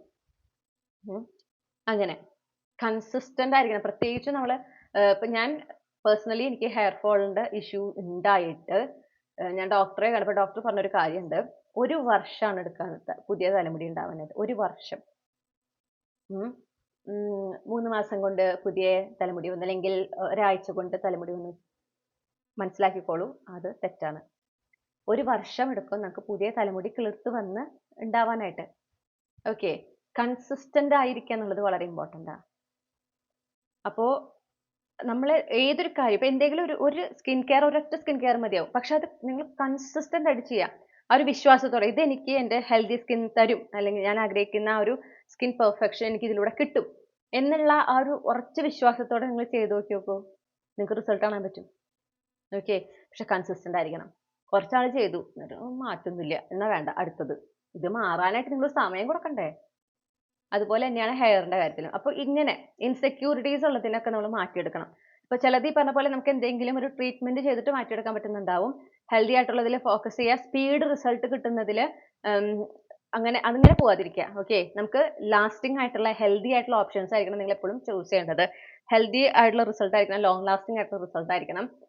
അപ്പോൾ അങ്ങനെ ഹെൽത്തി ഓപ്ഷൻസ് ചൂസ് ചെയ്തുകൊണ്ട് നിങ്ങൾക്ക് അതിന് വേണ്ടിയിട്ട് അത് മാറ്റിയെടുക്കുന്നത്, നിങ്ങൾക്ക് എന്തെങ്കിലും ഇഷ്യൂസ് ഒക്കെ ഉണ്ടെങ്കിൽ അതൊക്കെ മാറ്റിയെടുക്കുന്നതിന് നല്ലതാണ്. അത് ചെയ്യാം. അതാണ് അഗൈൻ നിങ്ങളുടെ ഒരു എന്താ പറയുക ഫുള്ളി സെക്യൂർ ആവുക എന്നുള്ളതാണ്. ഇതൊക്കെ ഒരു പ്രിപ്പറേഷൻ തന്നെയാണ്. ഓക്കെ. അപ്പോൾ അതും നിങ്ങൾ ഒന്ന് ശ്രദ്ധിക്കുക. പിന്നെ ഹെൽത്തി ബൗണ്ടറി. പാർട്ട്ണർ ആയതുകൊണ്ട് ബൗണ്ടറി വേണ്ട എന്നൊന്നും വിചാരിക്കരുത്. ഹെൽത്തി ബൗണ്ടറി എപ്പോഴും വേണം. ഓക്കെ. ഹെൽത്തി ബൗണ്ടറി അത് എല്ലാവരുമായിട്ടും വേണം. എല്ലാവരുമായിട്ടും വേണം നമുക്ക്. അത് നിങ്ങൾ ഇപ്പോഴേ എസ്റ്റാബ്ലിഷ് ചെയ്ത് പഠിക്കണം. ഇപ്പോഴേ നിങ്ങൾക്ക് അത് എസ്റ്റാബ്ലിഷ് ചെയ്യാൻ പറ്റണം. ഇപ്പോൾ എക്സിസ്റ്റിംഗ് റിലേഷൻഷിപ്പിൽ തന്നെ ആ ഹെൽത്തി ബൗണ്ടറീസ് നിങ്ങൾക്ക് എസ്റ്റാബ്ലിഷ് ചെയ്യാൻ പഠിച്ചാലേ ഇനി ജീവിതത്തിലേക്ക് കടന്നു വരുന്ന ആളുടെ അടുത്ത് നിങ്ങൾക്ക് അത് ചെയ്യാൻ പറ്റുള്ളൂ. മറ്റുള്ളവരുടെ ബൗണ്ടറി റെസ്പെക്ട് ചെയ്യുക. നിങ്ങളുടെ ബൗണ്ടറി മറ്റുള്ളവർ റെസ്പെക്ട് ചെയ്യുന്നുണ്ടെന്ന് ഉറപ്പ് വരുത്തുക. ഇല്ലെങ്കിൽ അവർ ഓർമ്മിച്ചു കൊടുക്കുക, ഇതാണ് എൻ്റെ ബൗണ്ടറി, ഇത് കടന്ന് നിങ്ങൾ വരരുത്. ഓക്കെ. നോ പറയേണ്ടോർത്ത് നോ പറയാം. റെസ്പെക്ട്ഫുള്ളി. എടുത്തു ചാടി പറയണമെന്നൊന്നും ഞാൻ പറയണില്ല. റെസ്പെക്ട്ഫുള്ളി പറയാൻ പറ്റില്ല. നിങ്ങളെ പ്രയോറിറ്റൈസ് ചെയ്യുക. ഓപ്പൺ ട്രാൻസ്പെറൻറ്റ് കമ്മ്യൂണിക്കേഷൻ ഏറ്റവും നല്ലൊരു കാര്യമാണ്. അത് തുടക്കത്തിൽ ചെയ്യാൻ ഒരു ബുദ്ധിമുട്ടുണ്ടാവുന്നുള്ളൂ, പക്ഷേ അത് ഏറ്റവും നല്ലതാണ്. നിങ്ങൾക്ക് ഡിവൈൻ കൗണ്ടർ പാർട്ട് എനർജിയാണ് കേട്ടോ. തുടങ്ങിയത് നമ്മൾ ക്യൂൺ ഓഫ് വാൻസിലാണ്, അവസാനിക്കുന്നത് ആരാണ്? King of wands. അടിപൊളി. അപ്പോൾ ഇതൊരു ഡിവൈൻ കൗണ്ടർ പാർട്ട് എനർജി എനിക്ക് കിട്ടുന്നുണ്ട്. പിന്നെ അഗെയിൻ കോൺഫിഡൻസ്. ഓക്കെ. നിങ്ങളുടെ ഒരു ആത്മവിശ്വാസം, നിങ്ങൾക്ക് വളരെ ആത്മവിശ്വാസമുള്ള ഒരാളായിട്ടാണ് കാണുന്നത്. കാരണം എന്തെങ്കിലും ഒരു ഫയർ എനർജി ഉണ്ടാവണം. ഫയർ പ്ലേസ്മെന്റ് ഉണ്ടായിരിക്കണം. ഏരിയസ്, ലിയോ, സാജിറ്റേറിയസ് പ്ലേസ്മെന്റ് ഉണ്ടായിരിക്കണം. ഓക്കെ. അപ്പോൾ ആ ഒരു കോൺഫിഡൻസ് ലെവൽ നിങ്ങളുടെ കുറഞ്ഞിട്ടുണ്ടെങ്കിൽ നിങ്ങൾക്ക്, അപ്പോൾ നിങ്ങൾ ഇതിനെ ആലോചിച്ച് നോക്കുമ്പോൾ പണ്ട് നിങ്ങൾക്ക് ഉണ്ടായിരുന്ന ഒരു ആത്മവിശ്വാസം ഒന്നും ഇപ്പം ഇല്ല എന്നൊരവസ്ഥയിലേക്ക് എത്തിയിട്ടുണ്ടെങ്കിൽ അതിനെ തിരിച്ചു പിടിക്കണം. അതിന് നിങ്ങൾ തിരിച്ചു പിടിക്കണം. ഈ പറഞ്ഞ ഗൈഡൻസ് ഫോളോ ചെയ്ത് കഴിഞ്ഞാൽ തന്നെ നിങ്ങൾക്ക് ഒരുപാട് കോൺഫിഡൻസ് തിരിച്ചു വരും. ഓക്കെ. നിങ്ങൾക്ക് അതിനായിട്ട് മാനിഫെസ്റ്റേഷൻസ് യൂസ് ചെയ്യാം, അല്ലെങ്കിൽ അഫർമേഷൻസ് യൂസ് ചെയ്യാം. അങ്ങനെ നിങ്ങൾക്ക് പ്രിഫറബിൾ ആയിട്ടുള്ള ഏത് മെത്തേഡ് വേണമെങ്കിലും യൂസ് ചെയ്യാം. പക്ഷേ നിങ്ങളുടെ കോൺഫിഡൻസ് നിങ്ങൾ തിരിച്ചു പിടിച്ചിരിക്കണം. നിങ്ങൾ കോൺഫിഡൻ്റ് ആയിട്ടിരിക്കുക. നിങ്ങൾക്ക് ഒരു തരത്തിലുള്ള ഇൻസെക്യൂരിറ്റി ഇല്ലാതിരിക്കുക എന്നുള്ളത് നിങ്ങൾക്കൊരു ഹെൽത്തി റിലേഷൻഷിപ്പ് ഉണ്ടാവുന്നതിന് അത്യാവശ്യമാണ്. Okay. Stay discipline, stay consistent. ഇതൊരു കുട്ടിക്കളിയല്ല എന്ന് മനസ്സിലാക്കുക. ഓക്കെ. വിവാഹം എന്ന് പറയുന്നതും കുടുംബജീവിതം എന്നൊക്കെ പറയുന്നത് ഒരു കുട്ടിക്കളിയല്ല എന്ന് മനസ്സിലാക്കുക. അപ്പം അതിന് അതിൻ്റെതായ ഒരു മെച്യൂരിറ്റിയോടെ, സീരിയസ്നെസ്സോടെ കാണുക. അങ്ങനെ ആ സീരിയസ്നെസ്സോടെ തന്നെ അതിനുവേണ്ടി തയ്യാറെടുക്കാനും നിങ്ങളോട് പറയുന്നുണ്ട്. ഓക്കെ. അപ്പോൾ നമുക്ക് ഇനി നിങ്ങൾക്കുള്ള ക്യാപ്സ്യൂൾ ഗ്ലൂസ് നോക്കാം. ഇത് നിങ്ങളുമായി ബന്ധപ്പെട്ടിട്ടുള്ള ക്യാപ്സ്യൂൾ ഗ്ലൂസ് ആണ് കേട്ടോ. ഗ്രൂപ്പ് 3യുമായിട്ട് ബന്ധപ്പെട്ട് എൻ്റെ യൂണിവേഴ്സ് നൽകാനുള്ള ക്ലൂസ്.